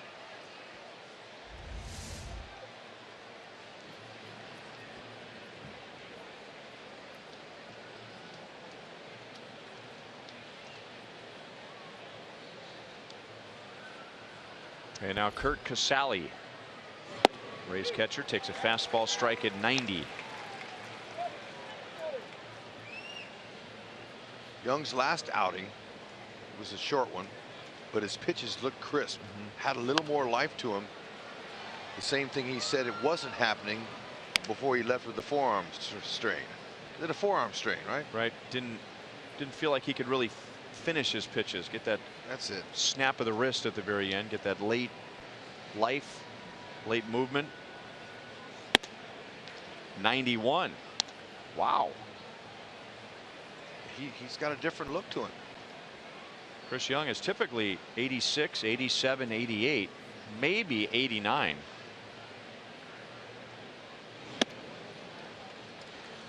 Two and two on Casale. These guys, when they're out, they work. They're not just sitting trying to get well. They're conditioning themselves, always working harder, hoping to make some gains in the short time they're out.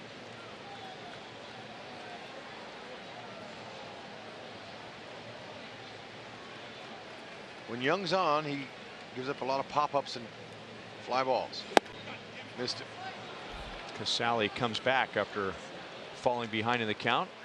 He'll walk with one out. Kia puts us in the driver's seat. How about this? Consecutive games without allowing a home run amongst Major League Baseball bullpens. Look at that disparity between first and second. 23 games for the Royals and then only 8 for Pittsburgh. And I'll tell you, that's a big stat right there. One of the reasons why the Royals are coming from behind and able to win these games late is the bullpen holds them. It holds the opponent. You keep them in the ballpark like that, you're going to see a lot of wins for your team. It's all about the bullpens. Who's got the good ones?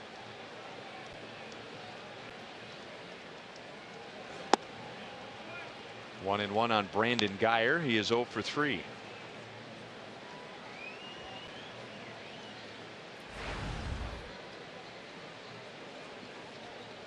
And we should point out that the Royals have won 13 of those last 18 games. Easy play for Paulo Orlando, 2 down. Royals have won 13 of their last 18. And when that stretch began, the Royals were 7 games out of first place. And at the moment, they are 2 games ahead as Cleveland is lost. Chicago was in the later innings in New York. They have won. So right now the Royals have a 1.5 lead over Chicago, a 2 games advantage over Cleveland, and the Royals will begin a 4-game series with the Indians beginning on Thursday. Yeah. There are the updated standings. So the Royals in their last 18 games have picked up 8.5. Man, that's a big, large gain there. That's for sure, and that's a short amount of time. And that's how quick it can happen. Miller didn't mean to do it. Miller and Chris Young were teammates in Seattle a couple of years ago. Miller's had a good night. He has doubled, he has tripled, he has scored a run. His triple resulted in the injury to Brett Eibner in the 5th inning. Eibner had to be carted off. And now a base hit. So he's a home run shy of hitting for the cycle. Miller is on for the 3rd time tonight. And he does have 5 homers this year. He's got it in him. I noticed too, he's got no batting gloves, no pine tar. That bat is clean. Wonder how he does it. Old style stirrups. Yep. And no tar. Chatting with Rocco Baldelli, who is the Rays first base coach. That's a name from the past. Mm-hmm.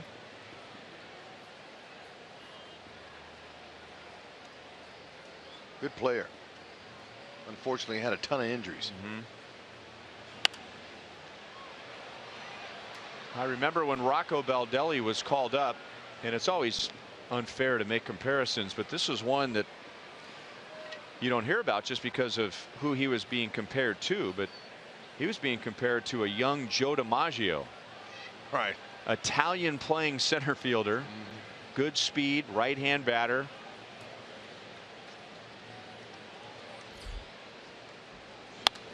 Fouled away by Longoria. No balls and 2 strikes.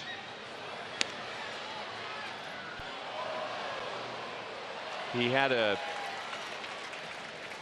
protein disorder, Rocco Baldelli did, which resulted in fatigue, chronic fatigue, and basically put an end to his career. He also had Tommy John surgery on his elbow. He had left knee surgery. 1 ball and 2 strikes on Evan Longoria. For those of you in the medical field, metabolic and mitochondrial abnormalities.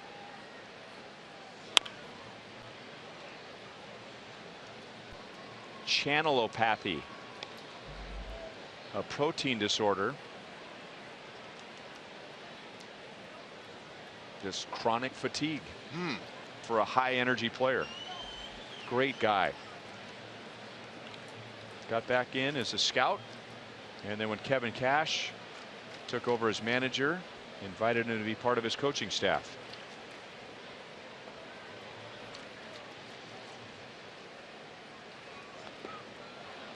Skips away from Drew Butera. No advance for Casale at second base, or Miller at first.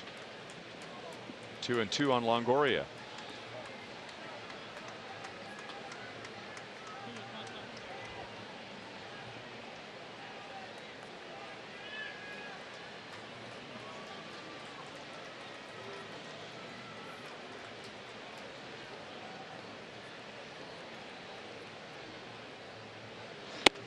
Struck him out with a fastball up.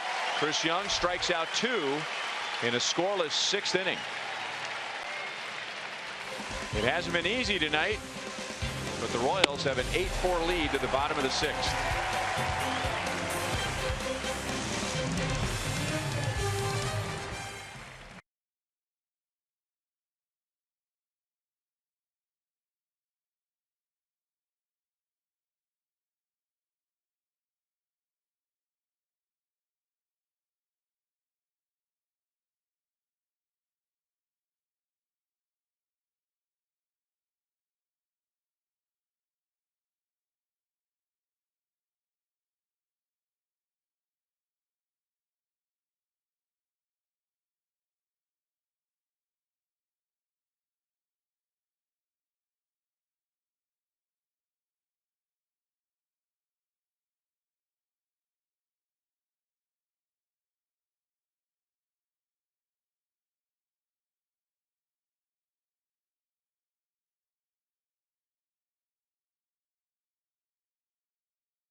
8-4 Royals. Big night on offense. 8 runs, 14 hits. Lorenzo Cain and Eric Hosmer on this homestand have driven in 20 runs. Drew Butera is 3 for 3 with a run scored and an RBI. This is Brad Boxberger. He is making his first appearance of 2016 after having abdominal surgery during the offseason. Brianna Dinkle from Topeka is our Sonic Slam contestant.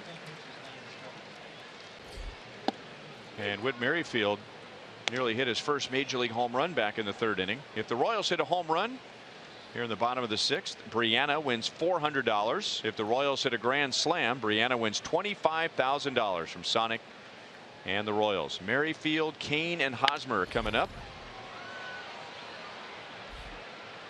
Souza to the line, over the line, and takes care of Merrifield, who is 2 for 4. Boxberger breaking out that fastball. It's a good one. 90-95. He'll cut the fastball as well. Curve, slider, but his best pitch is his changeup. It's a good one.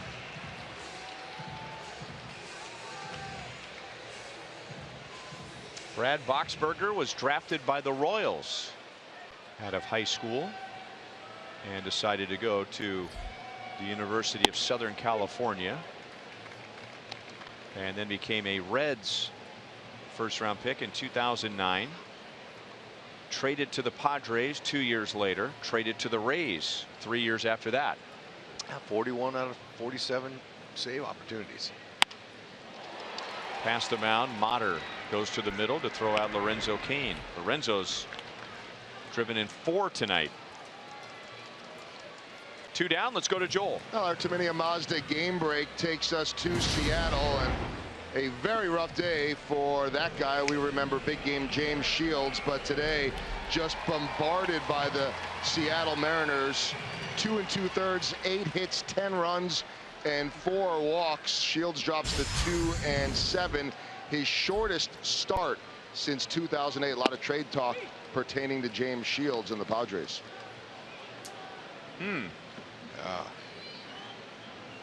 Well, pretty good price tag on him if you want to take a chance. I don't know. We have 2 more years left on that deal. I think Is it a so. 4-year deal, Holtzy? I think so, for big money. Eric Hosmer has a pair of RBI singles, both against Drew Smyly. Smyly gave up a career high 12 hits and a career high 8 runs. And it's a 3-hit game for Hosmer. Every hit has been either to left field, left center, or center field after pulling a long home run last night. And the Royals have 15 hits in fewer than 6 innings tonight. Again, trying him up away, and that's just a pitch that Haas loves. If it's not up way above the belt, he does that on a lot of those. And we've seen him hit homers that way on those high fastballs.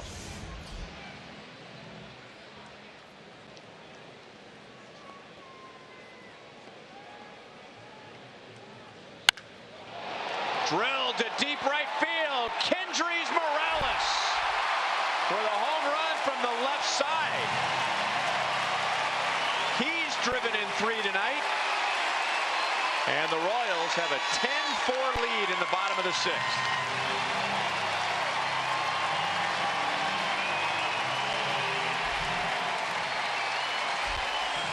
Oh, there you go, fans. You can exhale for Morales. Nice to see him back.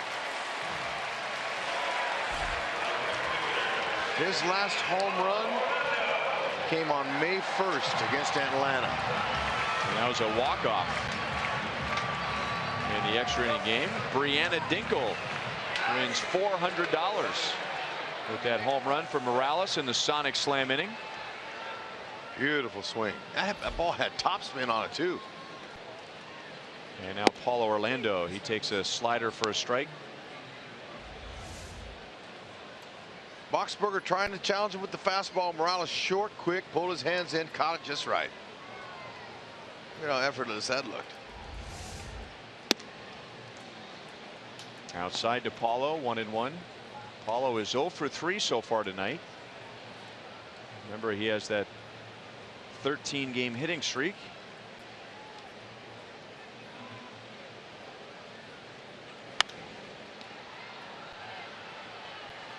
One and two.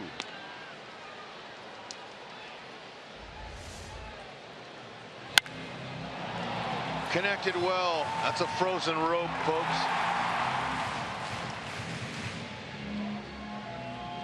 Sixth of the season. Like it. Get him hot. Ooh, got him on the hand. We showed it to you last night. Paulo Orlando, last year when the Rays were here, in game 1 of a doubleheader, hit a walk-off grand slam against Brad Boxberger.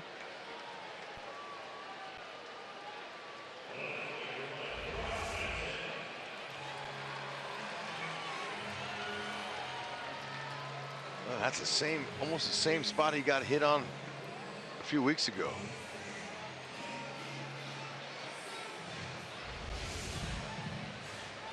And you know, the last time that welt, yeah, wow. The last time he got hit there, they made him stay in the box. That's right. That was in Chicago. We've already lost one outfielder tonight. Huh.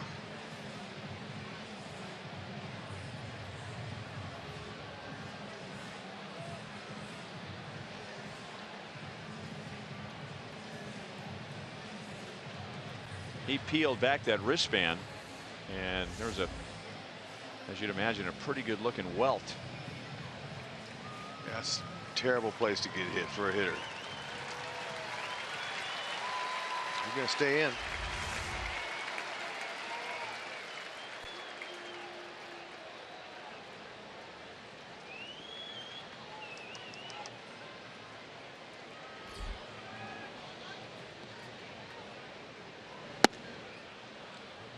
Gerard Dyson took over in the top of the 5th inning when Brett Eibner went down with a lower left leg injury. We don't have any details yet.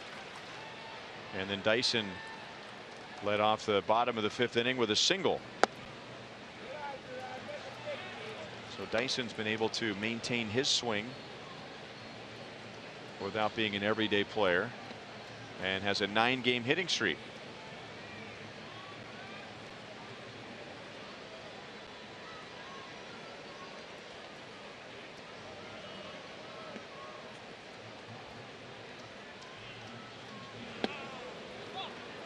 Missed high with a changeup, 3-0.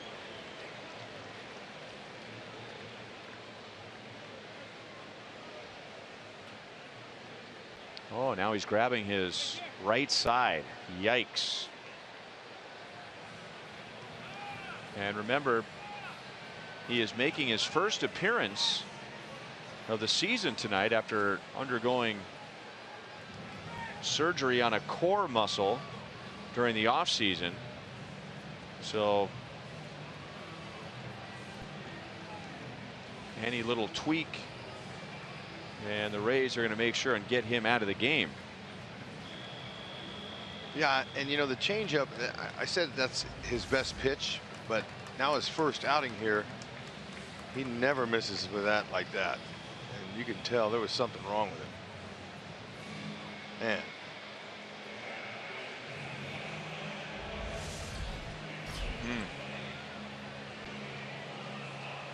Long line to the trainers' rooms tonight.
Orlando to go back into the Royals dugout and allow Kyle Turner to take a look at that left wrist.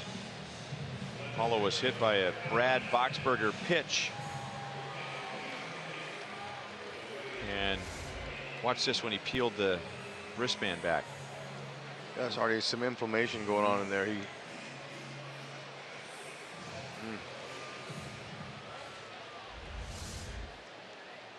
Dana Eveland pitches for the 17th time for the Rays this year. 3-0. And that walk is charged to Boxberger. Sorry, buddy. So his appearance actually begins right now against Chester Cuthbert. Royals will be seeing from the left-hander an 88 to 92 mile-an-hour fastball, good slider and a changeup.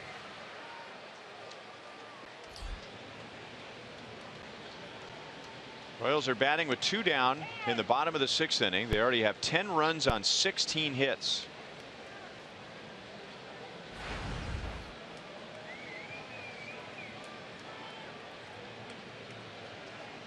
Cuthbert has 2 hits. He is single to right field and single to center. Also has a run scored. Out in front of a big sweeping slider from Dana Eveland. 5th time in franchise history the Royals have scored 5 or more runs in 8 straight games.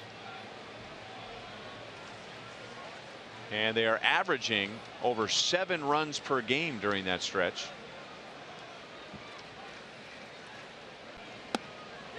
No balls, 2 strikes. Royals have tied their season high with runs. They also scored 10 on Monday at Minnesota. And they're 1 hit away from tying their season high, which is 17, and they established that in that same game at Minnesota. 1-2 on Cuthbert.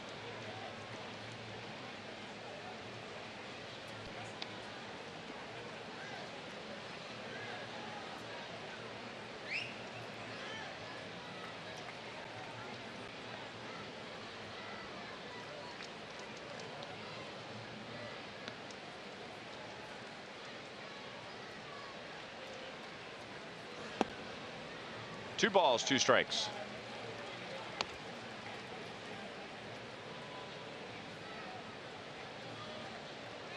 Royals have had at least 2 base runners in every inning. Even the 2 innings where they were scoreless in the 2nd and the 5th, they still had 2 base runners.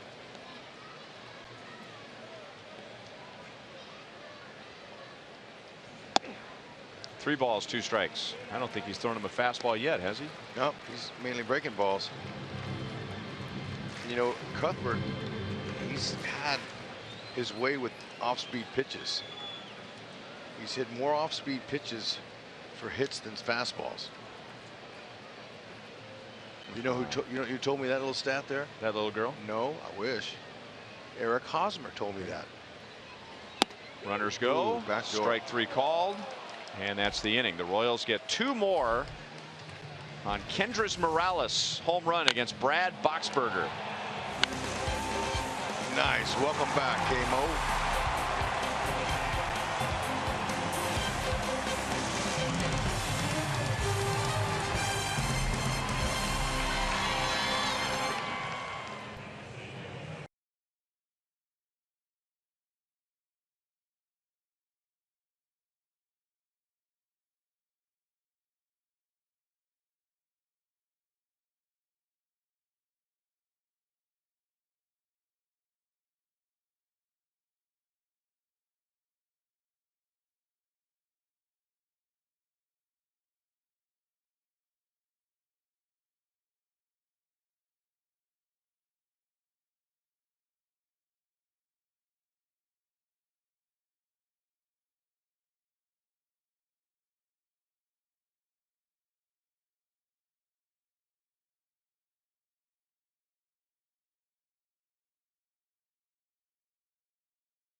The Royals have tied their season high with 10 runs. They're 1 hit away from tying the season high in that category, and they're 1 win away from winning 6 consecutive series. And on their way to winning 95 games last year. They never accomplished that. 6 consecutive winning series. You have to go back 2 seasons for the last time the Royals accomplished that feat. Chris Young begins the 7th inning. He pitched a scoreless 6th in relief of Dylan G. That pop-up will be backing out of play. Taylor Motter at the plate. He is 0 for 1.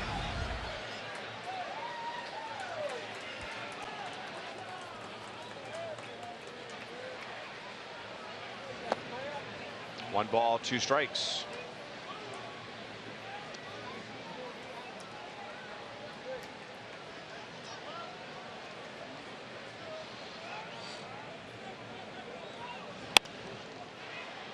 Loop to center.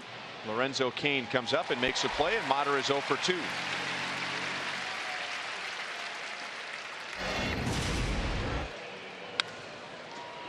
All right.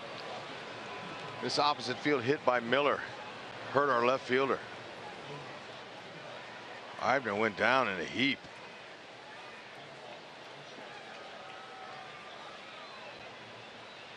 What they're saying is a left ankle sprain.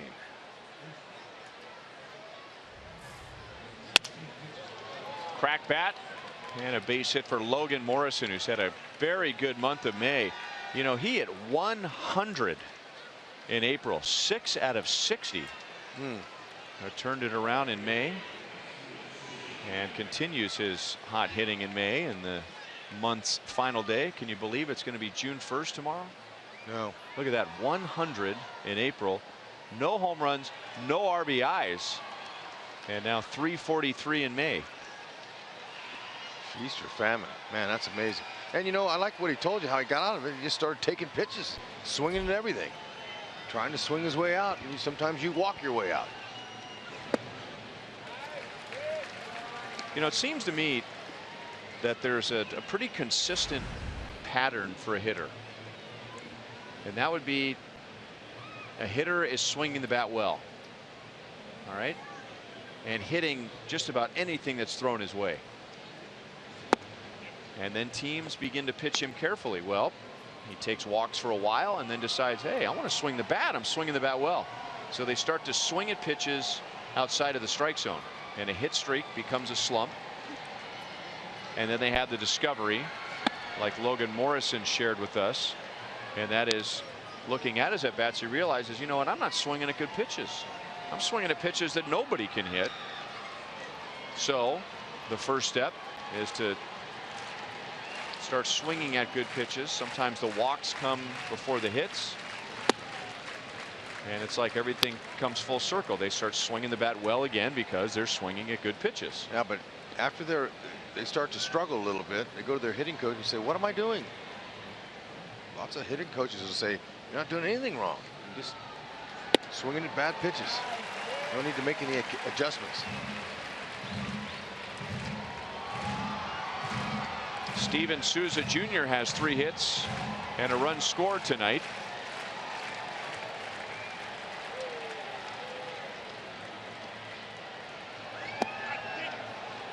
And that's a walk. Second walk allowed by Chris Young in his first 2 innings, and the Rays have 2 on with 1 out. MLB.TV Premium is the #1 live streaming sports service. Watch every out-of-market game live in HD at home, in the office, or on the go. Get real-time highlights, live look-ins, pitch-by-pitch tracking, and more. MLB.TV Premium also includes a free at-bat premium subscription. Blackout and other restrictions apply. Visit MLB.TV for more details.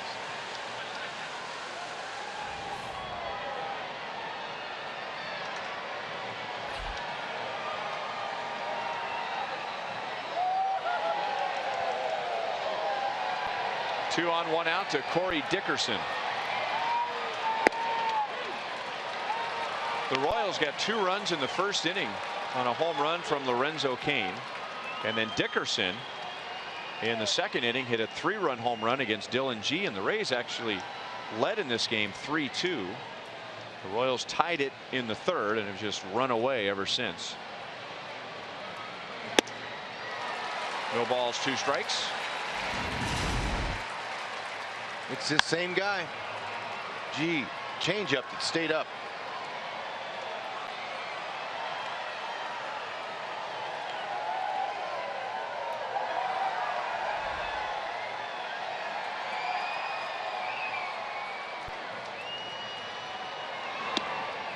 Chris Young hits his 3rd strikeout. 2 down in the 7th inning. The best word that I can come up with for Dylan G's effort tonight, it was very much a grinding effort. It looked like for the most part he wasn't able to do what he wanted to, but he hung in there. He continued to compete. He had to throw over 100 pitches to get through 5 innings. He struck out 7, by the way, and some of those strikeouts had perfect timing when he really needed a strikeout. Oh, he's that kind of veteran pitcher. You know, he's relies on his command and the location with all of his pitches, obviously, but he's a veteran and he knows how to get through it.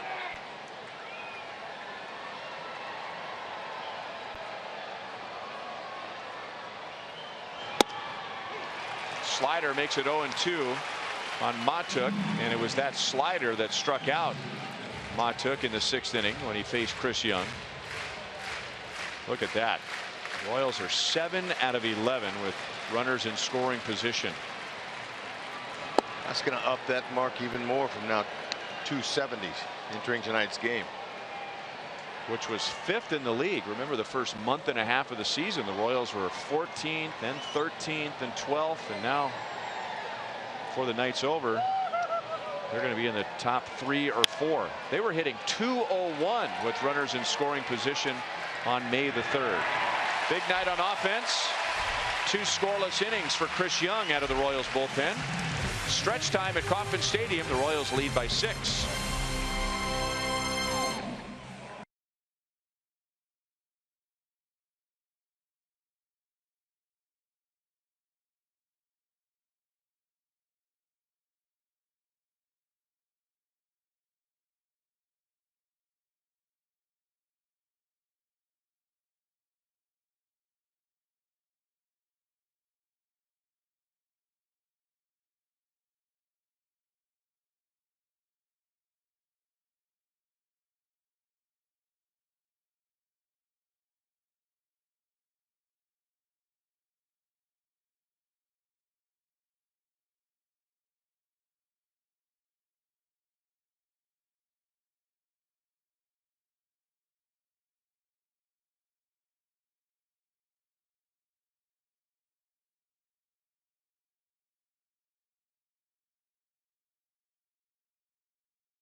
Phenomenal event at Kauffman Stadium today. Look at Danny Duffy with Liam there and Kelvin Herrera. These are children with cancer, and 12 different kids were paired up with 12 Royals players for Braden's Hope calendar. Wade Davis teaching some pitching, Eric Hosmer, Ian Kennedy, spending some time with these kids, Lorenzo Cain, a photo shoot. A calendar is going to come out, guys, in July, a 2017 calendar with proceeds going to Braden's Hope for childhood cancer research. It'll be available at royals.com/calendar.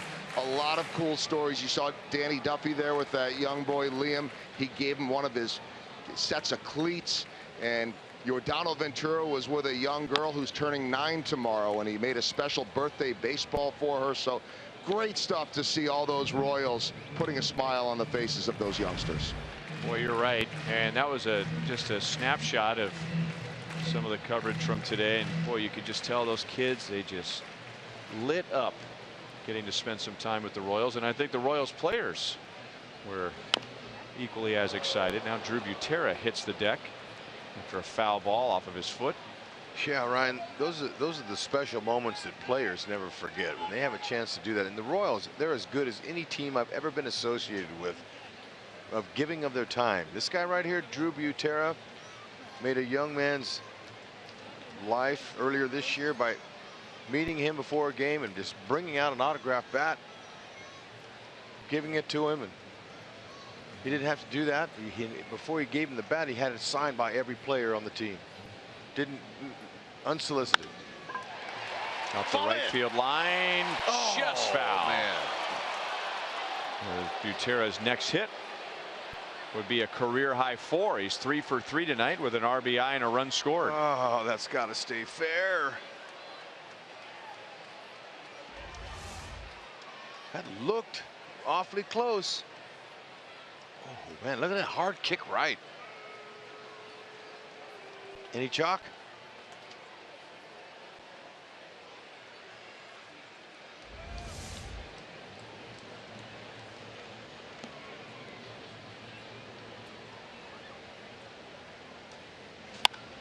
So he pulls it foul into the Rays dugout.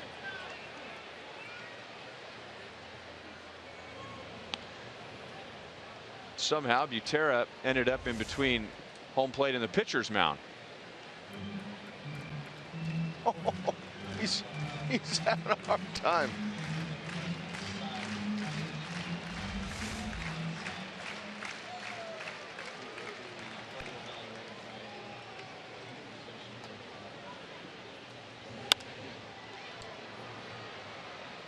That'll be foul off the tarp.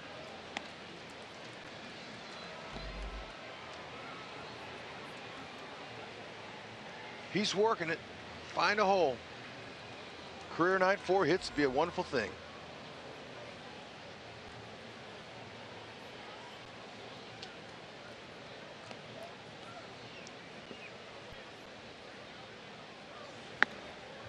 Two balls, 2 strikes. We just found out that Brad Boxberger, as we anticipated, was removed in the middle of his appearance last inning with a strain to his left side.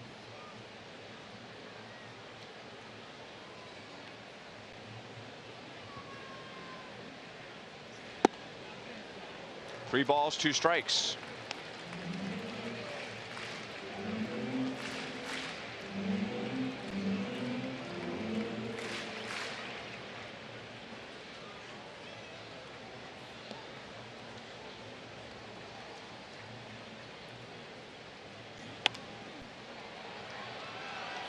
Still 3-2.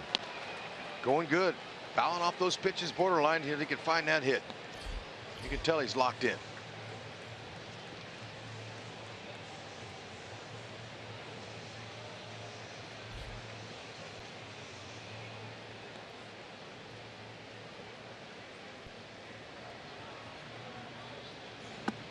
And takes a walk.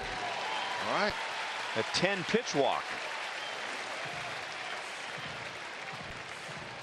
So Butera's on for the 4th time tonight.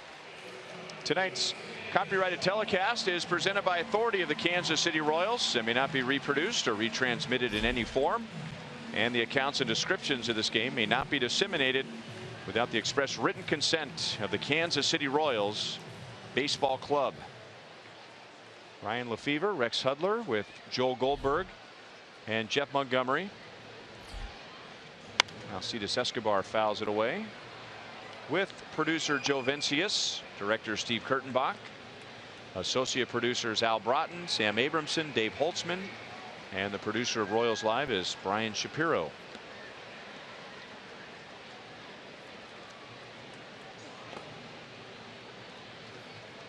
One ball and 1 strike. Escobar is 0 for 3 with a sacrifice bunt. He and Paulo Orlando are the only two starters without a base hit. The Royals have 16 hits. Next hit will tie their season high. And there it is. And Butera, in a 6-run game in the 7th inning, will stop at second. 10 runs, 17 hits for the Royals. They had 10 runs, 17 hits on Monday in Minnesota. A week ago Monday in Minnesota. Sidearm changeup wasn't working out over the plate. Eski's able to slap it up the middle.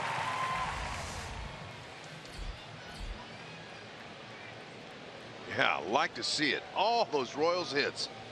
Yeah, it's a beautiful thing.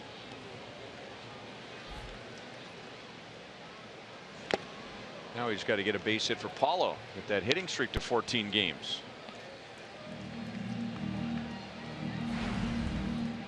Whit Merrifield reached safely in his first 2 at-bats. A single in the 1st inning, a double in the 3rd. He came around to score both times.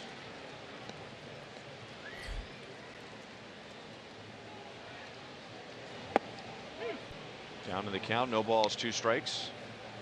So Whit has scored at least 1 run in 8 straight games.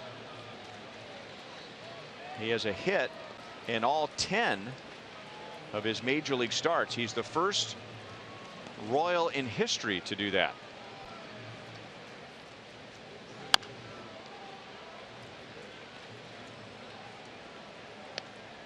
I'm looking forward to when the Royals play the Texas Rangers, and I want to ask Eric Nadel, their longtime radio voice, Steve Busby, Royals Hall of Famer, Rangers broadcaster, Tom Grieve, Rangers broadcaster, if they see what I see. I see a young Michael Young in Whit Merrifield. Michael Young, a little bigger, more power than Merrifield, but their stance, their path to the ball, and unselfish players too. Now Michael Young was a good shortstop.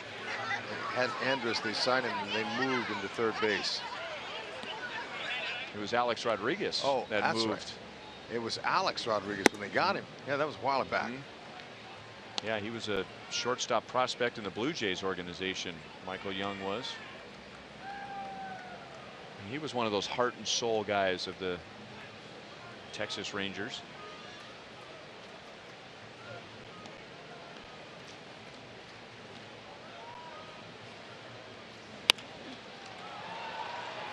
Center field, right at Matuk, 1 down.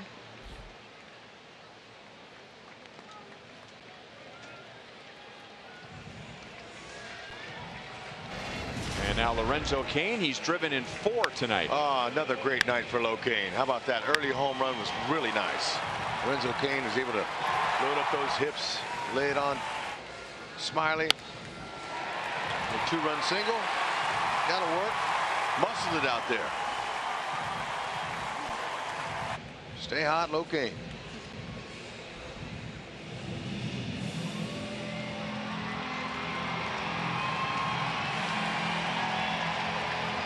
He's hitting .297 with an OPS over 800. And remember, early in the year, it took Lorenzo forever to get a double. Remember that? He had 34 last year. He had hit a couple of home runs, but hitting for very little power. His slugging percentage is just under .460.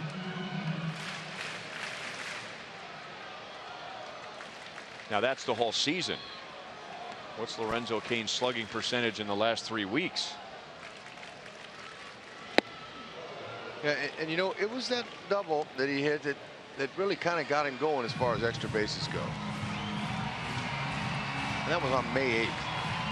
And ever since then, he's been on a tear.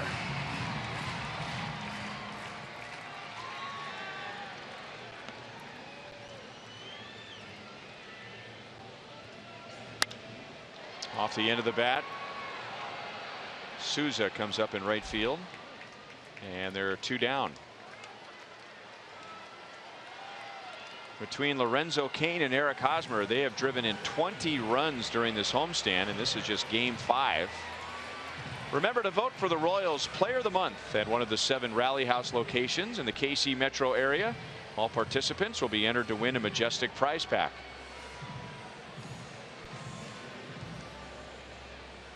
So Hosmer with Butera at second, Escobar at first.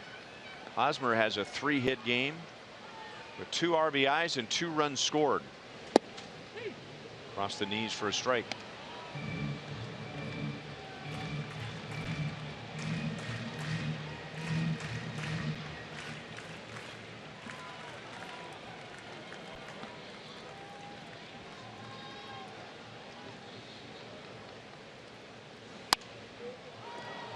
Out to Longoria.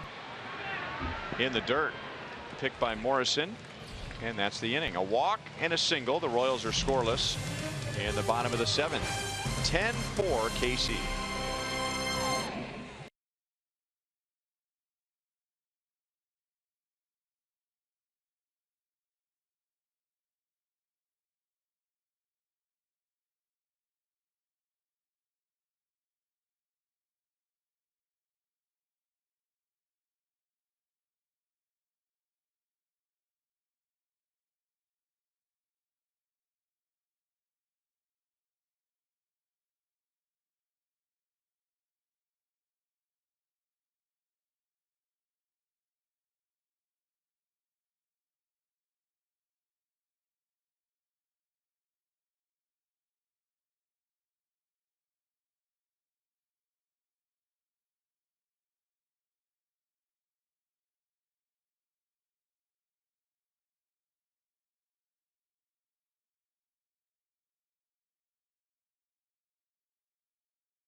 Royals baseball is brought to you by your local Kansas City area Chevy dealers. Visit for great prices on the all-new 2016 Malibu. By Panera Bread, food as it should be, with 24 KC metro locations. And by Academy Sports and Outdoors, right stuff, low price every day. Royals have tied their season highs with runs scored and hits.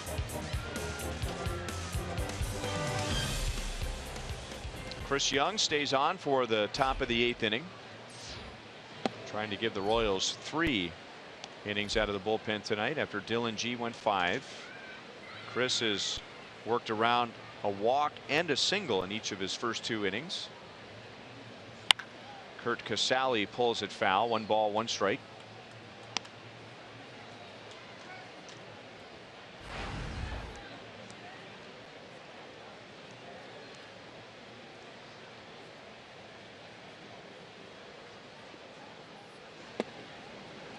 Looked more like a curveball than it did a slider. He took a lot off of that, didn't he? And you know, sometimes, you know, veteran pitchers, they can create on the fly. Similar to, not the same velocity, but similar to Kelvin Herrera the other day. Remember, he was changing the tilt with his slider. That swing was an afterthought. 1-2 on Casali. Against 6'10" Chris Young. And I'll bet he looks even taller than that standing on the mound when you're in the batter's box. And that's something that hitters don't see. And one of the reasons why Young has been so successful, and some hitters call his fastball the invisible. The slider is very effective. Great to see Young pitching so well. He has struck out 4 in 2 1/3 innings. All right, let's answer our trivia question. And before we show it to you again, there's one of the answers. name 3 current or former Royals born in Macomb, Mississippi. Apparently there have been 6 major league players from Macomb, Mississippi, and 3 played for the Royals. Gerard Dyson, Corey Dickerson, who's not one of the answers, but Corey Dickerson, playing for the Rays, is from Macomb, Mississippi. So I got some hints. Dave Holtzman gave me one hint that he had a Royals pitching record. It was a single game pitching record, and it was for strikeouts. So that reminded me of Blake Stein. Blake Stein struck out, I don't remember, like, was it 8 in a row in a game in Milwaukee? It was the completion of a suspended game. I remember that. And then Holtzy told me the other one was an outfielder who played very briefly for the Royals in 2004. Also played with the Pirates and a couple of other teams. That didn't do anything for me, so I looked up the roster from 2004. It was Rich Thompson. Wow. There you go. It wasn't Rich Thompson?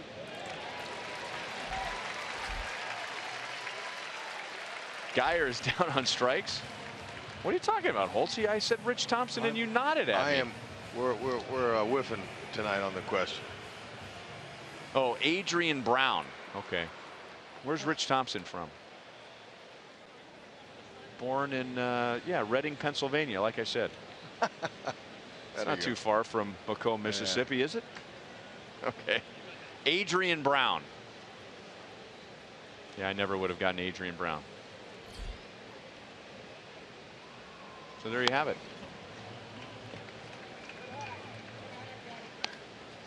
think I read somewhere where Blake Stein is either a high school principal or a dean of students in a high school. Royals got Blake Stein in a trade for Kevin Appier in 1999 from the Oakland A's. Good deal for the Royals, huh?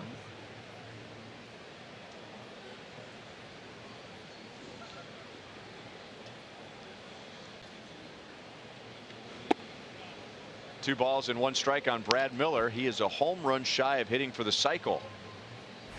With a double in the first inning, a triple in the 5th. That was the play that injured Brett Eibner, and singled in the 6th. 2 balls, 2 strikes. So he's looking for a little high cheese right there to try to tomahawk one out of here.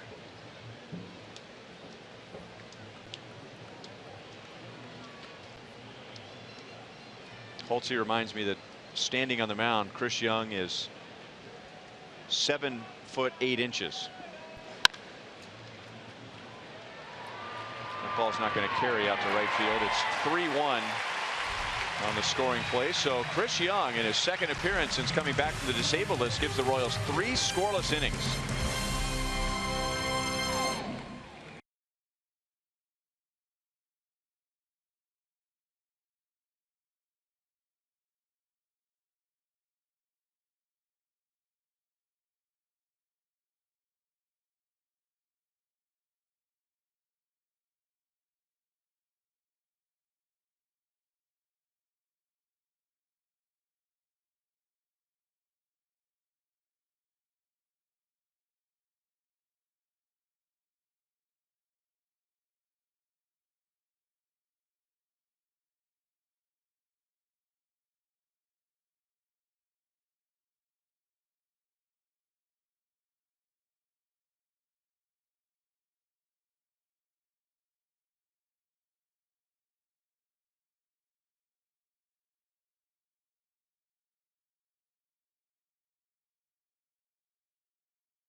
this offense tonight, the Dodge drives of the game will show you some frenzy style hitting. That's right, hitters that never give in. Great plate appearances, solid contact all the way around, both sides of the plate, left-handers, right-handers. The Royals are cooking. 17 hits total, 10 runs of the night. Those are your Dodge drives of the game. And there you go. All of the starting 9, and even Dyson, who came in the 5th inning, have at least one base hit, except for Paulo Orlando, who will get a last shot here in the bottom of the 8th inning. And Paulo has a hitting streak on the line, 13 games. He'll be facing Ryan Garten. Garten pitched 2/3 of an inning last night and throws a breaking ball strike to Kendrys Morales. He's driven in 3, which includes a 2-run home run in the 6th inning. Nice start. It'll get me over curve. Ryan Garten is 1 foot shorter than Chris Young. We've gone from 6'10" to 5'10". Yep.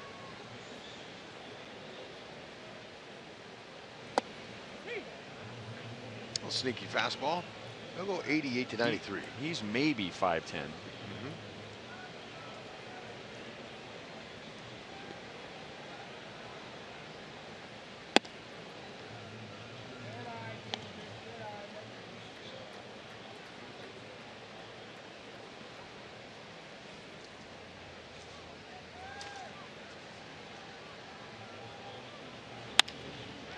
Morales goes the other way. He just hit it too hard.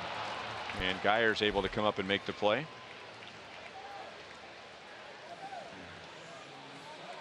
Make sure to come out to Kauffman Stadium on Saturday, June 18th. The Tigers are in town for the second bobblehead of the season.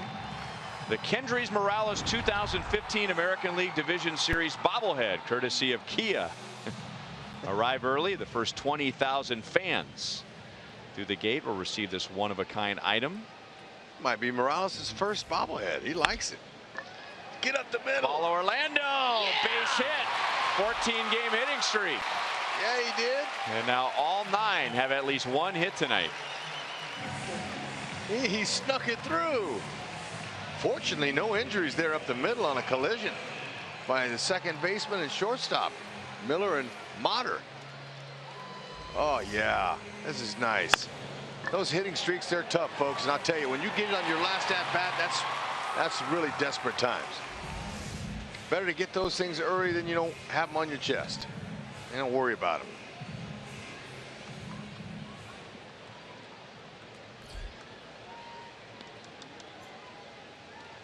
And the Royals now have a season-high 18 hits. Off the plate. And Garten throws out Dyson, who nearly collided with Logan Morrison.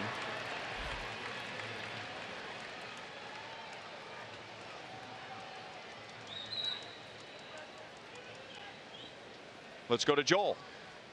All right, well, let's take a look at our Tamiya Mazda game break to Baltimore. What a game for Mookie Betts as he goes deep, not once, not twice, but 3 times. And in Red Sox history, over 100 years, no Boston Red Sox leadoff hitter had ever had 3 home runs in a game until today. Guy's a bad dude. Yeah, he is some kind of good. Chesler Cuthbert takes a breaking ball for a strike. That series was, or is, between the top 2 teams in the East. And now Boston has a 3-game lead over Baltimore.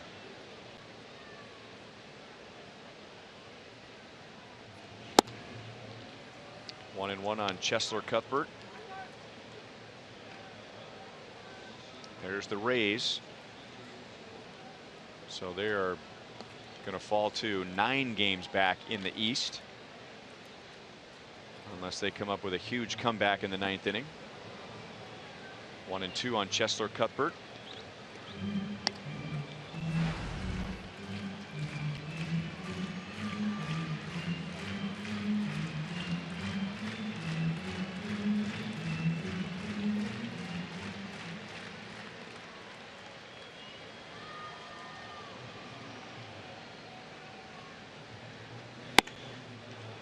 2 balls, 2 strikes. Caselli keeps wanting that fastball up. Last 3 hitters.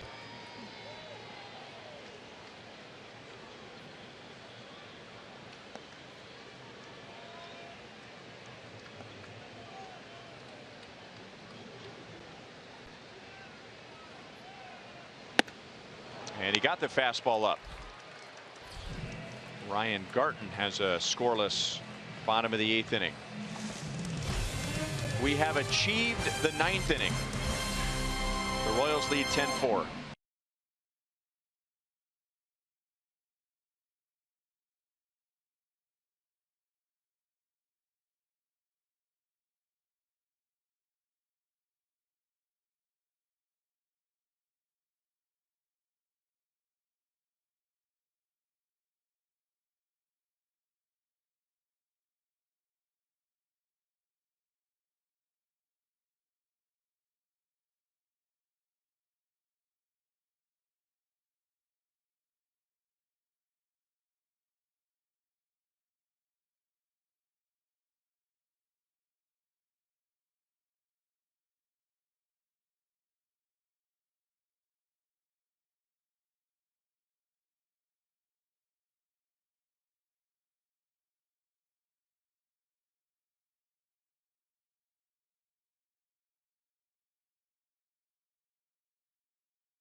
A season high 18 hits for the Royals. Drew Butera has 3 of those hits, tying his career high. So that's what's going on here. And now Panera will take us around the league. In the division, Texas beat Cleveland. Chicago beat New York. So the Royals hang on. Their lead in the Central will be 2 games over Chicago, 2.5 over Cleveland. The Angels are leading Detroit. The Tigers are 2 games below 500. They were 4 games out. And Minnesota trails Oakland in the bottom of the 4th inning. Minnesota lost a 4-game winning streak in Oakland yesterday. So the standings at the moment, the Royals can add a half game over the 4 teams below them, going for their first 5-game winning streak of the year. Scott Alexander pitches the 9th inning, and it's strike 1 to Evan Longoria. Alexander's been impressive with his sinker slider combination. League's not doing much off him. Nice ERA, 1.80. Only 1 walk. Strike thrower. Like him.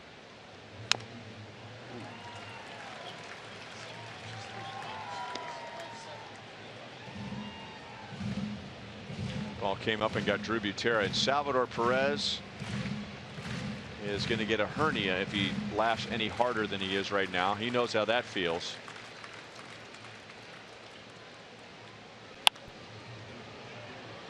I don't know who's going to get the Salvi splash tonight, but Salvi's not issuing the splashes now with his on the injury. I'm sure that's off limits for him. Drew had a hard time, dropped the bucket, dropped all the water out. Haas got just a little bit of ice last night.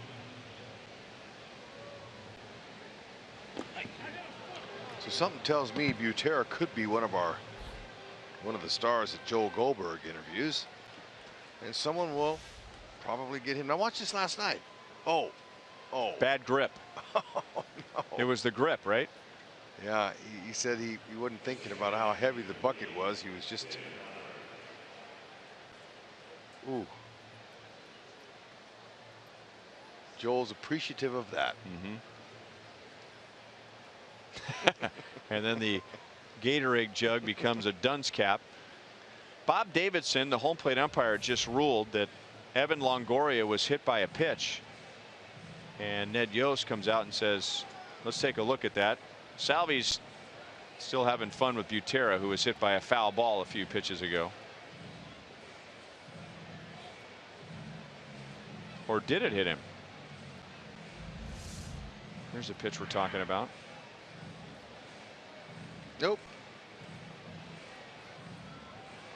Okay, that's the pitch that to Longoria. But the foul ball a few pitches before that came up and hit Drew Butera. So it's Bob Davidson, the home plate umpire, on the right. He made the call. Dale Scott, the crew chief, is on the left.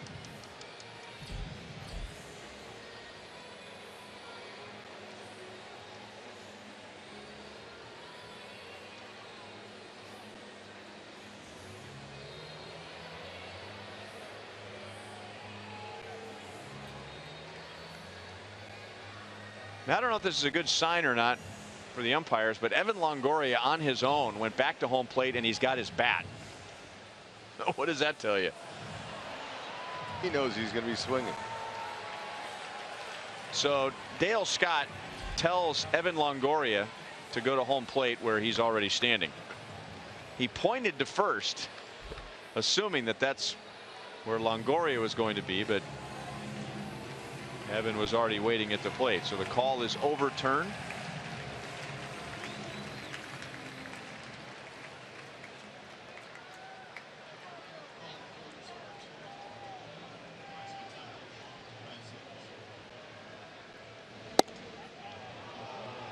A little bit outside.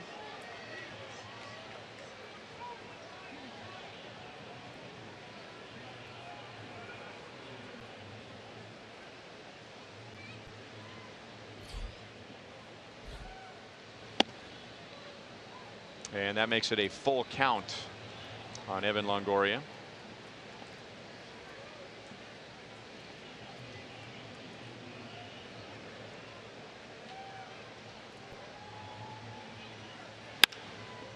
Well hit right center field. And Longoria hits it off the wall. He has 3 hits tonight. That's his second double. He's got that stroke down. That's nice. Opposite field. Second time he's gone that way. Academy Sports and Outdoors leaderboard. So where are the Royals in comparison to last year, the World Championship season, and the year before, a World Series year? At this time in 2014, the Royals were under 500, 5.5 games out, and the Royals are just 1 game behind last year's team, and last year's team was tied at first after 50 games. And now the Royals are 3 outs away from going to 7 games above 500 for the first time this year. Very nice. As hot as they've gotten to gain that much ground against a team, the White Sox, has lost 7 straight. They ended their losing streak tonight. That's how you do it. You put together wins and you hope that others lose, and that's what happened exactly. And you know, the Royals had a lot to do with that, those losses. They handled the White Sox, took care of business.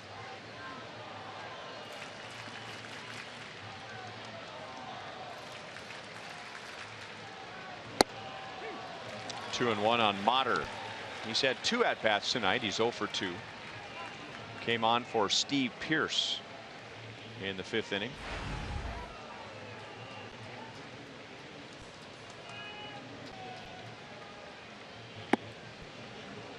Three and 1.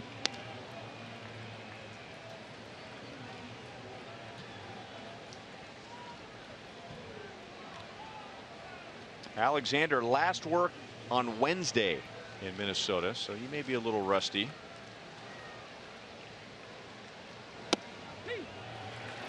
Over the outside edge, 3 balls, 2 strikes. This guy's very reliable. Ned Yost can bring him in any time. He needs a left-hander to throw strikes. Just doing a nice job.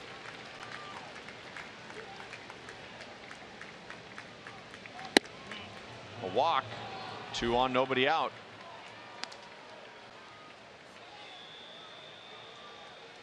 And the phone rings in the Royals bullpen.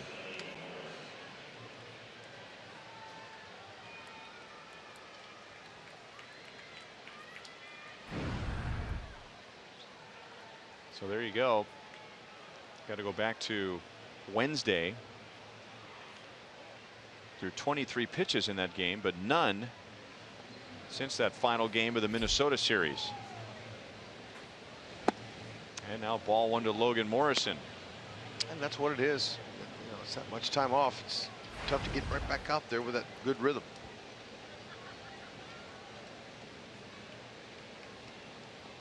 Rays are 2 base runners away from creating a save situation. And now 2-0. Drew Butera is going to go to the mound. Dave Island stays put in the Royals dugout.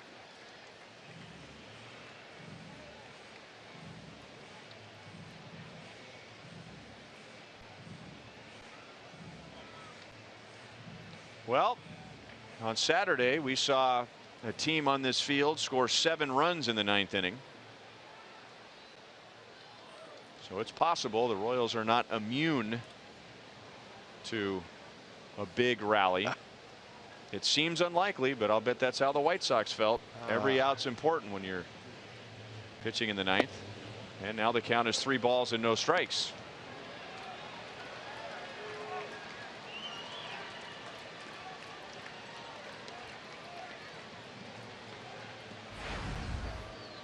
Well, with those kind of numbers, last 18 games, I'll eat your scorecard if they come back and beat the Royals, Rhino, if you'll let me.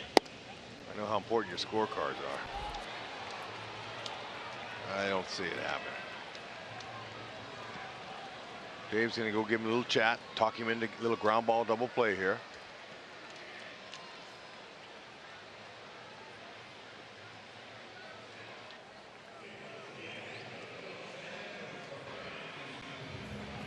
Coming up on Friday, some of the world's biggest soccer stars converge on the United States for the 100th anniversary of the Copa America.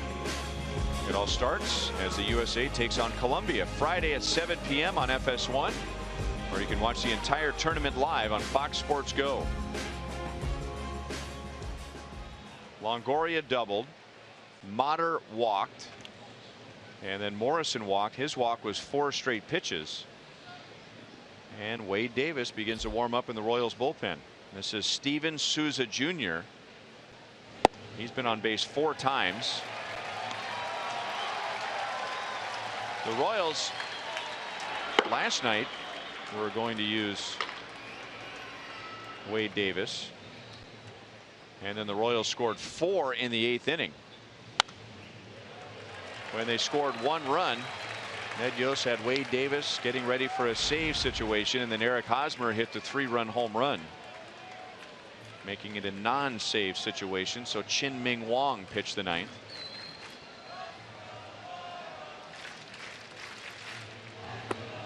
One ball, 2 strikes.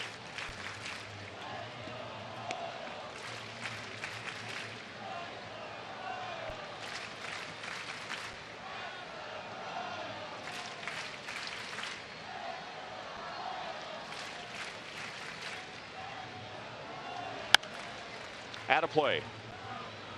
26,006 was the paid attendance. It's late. It's 10:30. The Royals have a big lead, so many fans have decided to go home early and beat the traffic.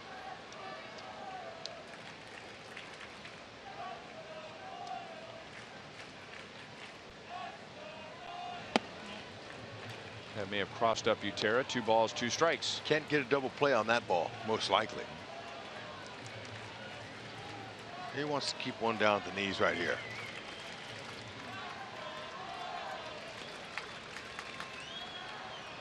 Souza runs well. He stayed on one earlier tonight. He beat one out.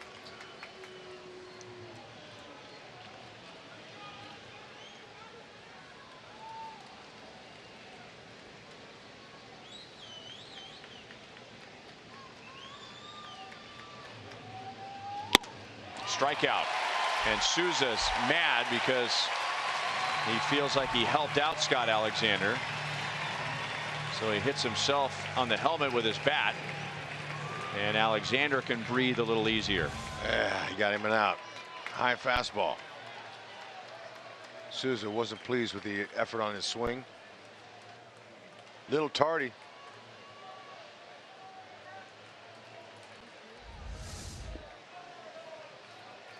good night going. He's not happy. He wanted that extra hit.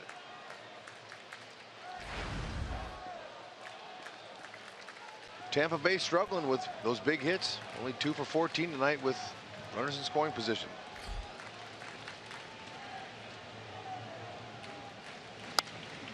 And the Rays led tonight for an inning after Corey Dickerson, who bats here, hit a 3-run home run in the second inning.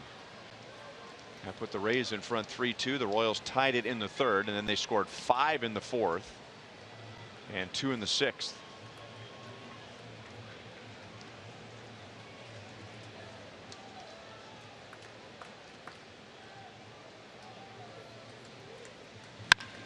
On the ground, off of Hosmer's glove. The Rays will get 1 run, and now the tying run will be on deck. That creates a save situation. Longoria scores. Dickerson has driven in 4 tonight.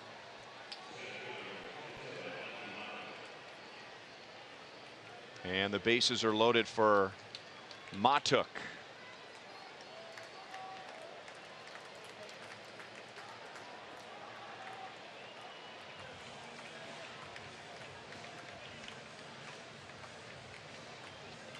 So Alexander gets 1 out. He allows 1 run. He's responsible for 3 runners. And Wade Davis, the former Tampa Bay Ray, will try to get the save against his former team.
Royals baseball is brought to you by Thoroughbred Ford. Ready for a great deal on a new Ford? Then it's time to go to Thoroughbred Ford.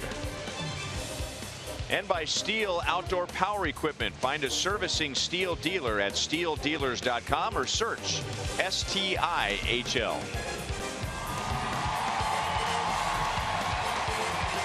Royals by 5. The tying run is on deck, so it's a save situation. And here's Wade Davis pitching against his former team.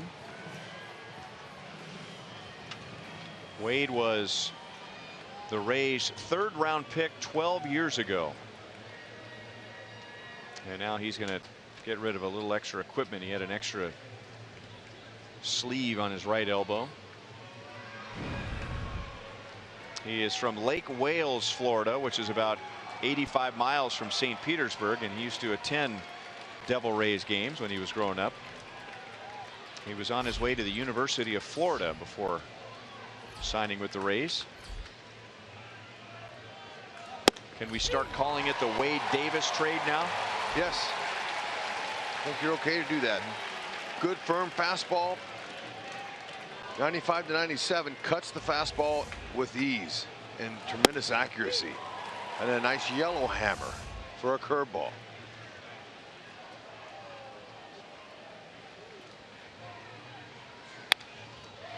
No balls, 2 strikes.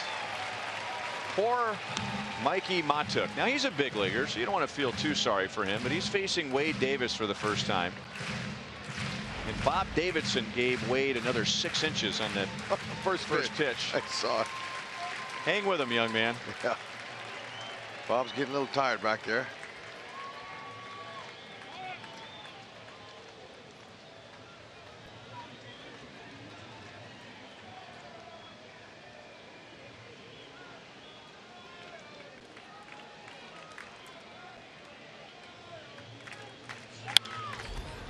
That's out of play. Let's take a look at this first pitch. How close was it?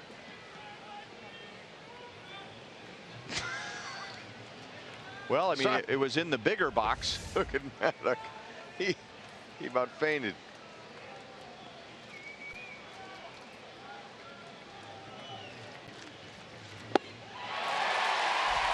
Two down.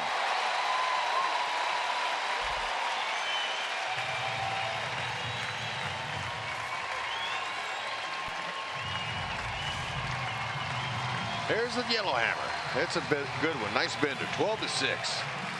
Finishes at the bottom of the strike zone, right where he wants it. Fans excited about this next out. Kurt Casale with the bases loaded, 2 down. Left center field. Playable for Dyson. And for the first time this year, the Royals have won 5 consecutive games.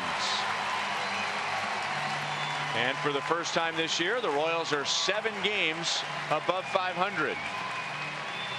Waiter, check, please. Nice job, fellas. What an offensive display. Pounding the ball all over the cave. Right field, left field, center field, over the fence. Infield hits, steals, sacrifice bunts. They did it all, by golly.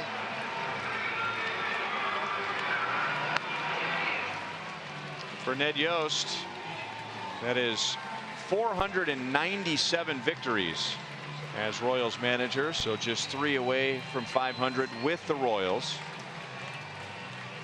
And in front of another enthusiastic crowd, the Royals improved their best home record in the American League at 18-7. They finished May at 17-11.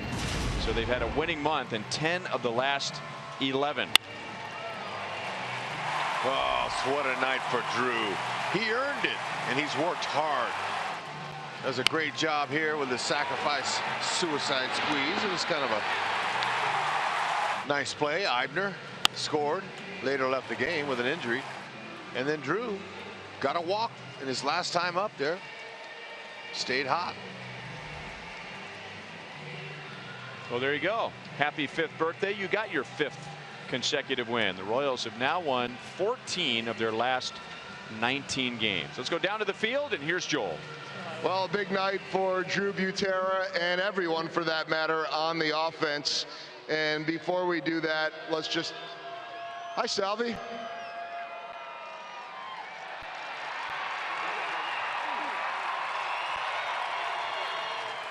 He pours the 3 cups on and says, "Good job, Poppy. Good job, Poppy. Nice job for you and all of the team, too." Seems like doesn't matter who gets in there, you guys just keep things rolling, too. Yeah, you know, it was a really great team win tonight. We came out, swung the bats. Our pitching staff kept us in the game, and it was a good win for the series. I know that you do so much work in preparing, especially with the pitchers, whether you're playing or not. Obviously, when Salvi's healthy, it's a lot of work getting yourself ready. How do things change now when you're in there every single day? It's the same thing, just in moderation. You know, I don't do as much training to stay ready physically, but same preparation video-wise and talking to everybody. All right, tell us about the bunt, a perfect bunt there. Just take us through that play. Yeah, you know, we just needed a run right there. We were tied at the time, and we had first and third, speed at both corners, and I just wanted to lay down a bunt and get the guy at second base and get Eibner in. Last thing, and you know I got to ask you about it. The Gatorade bucket failure last night. And I know you'll get me back for that at some point, but I got the chance to ask you, what happened? Wasn't one of my finer moments. You know, I thought I had it under control. Top step got me. Thank you. Appreciate it. There we go. Just the recap from last night. So you get to do the actual play-by-play on the Crown Vision. Yeah, I put the dunce cap on me as I walked away. Hang on. There it is. There we go. And you know what? The crowd still loves you anyway. The hair flip on base 4 times and another Royals win. Drew, great job. Thank you. There you go, guys. Drew Butera, who got the extra special treat of watching that played back on the Crown Vision. Good move by Crown Vision. All right, the Royals have won 6 consecutive series. They are 7 games above 500. Their lead in the Central is 2 games. Season high 18 hits tonight in a 10-5 victory. We'll be right back.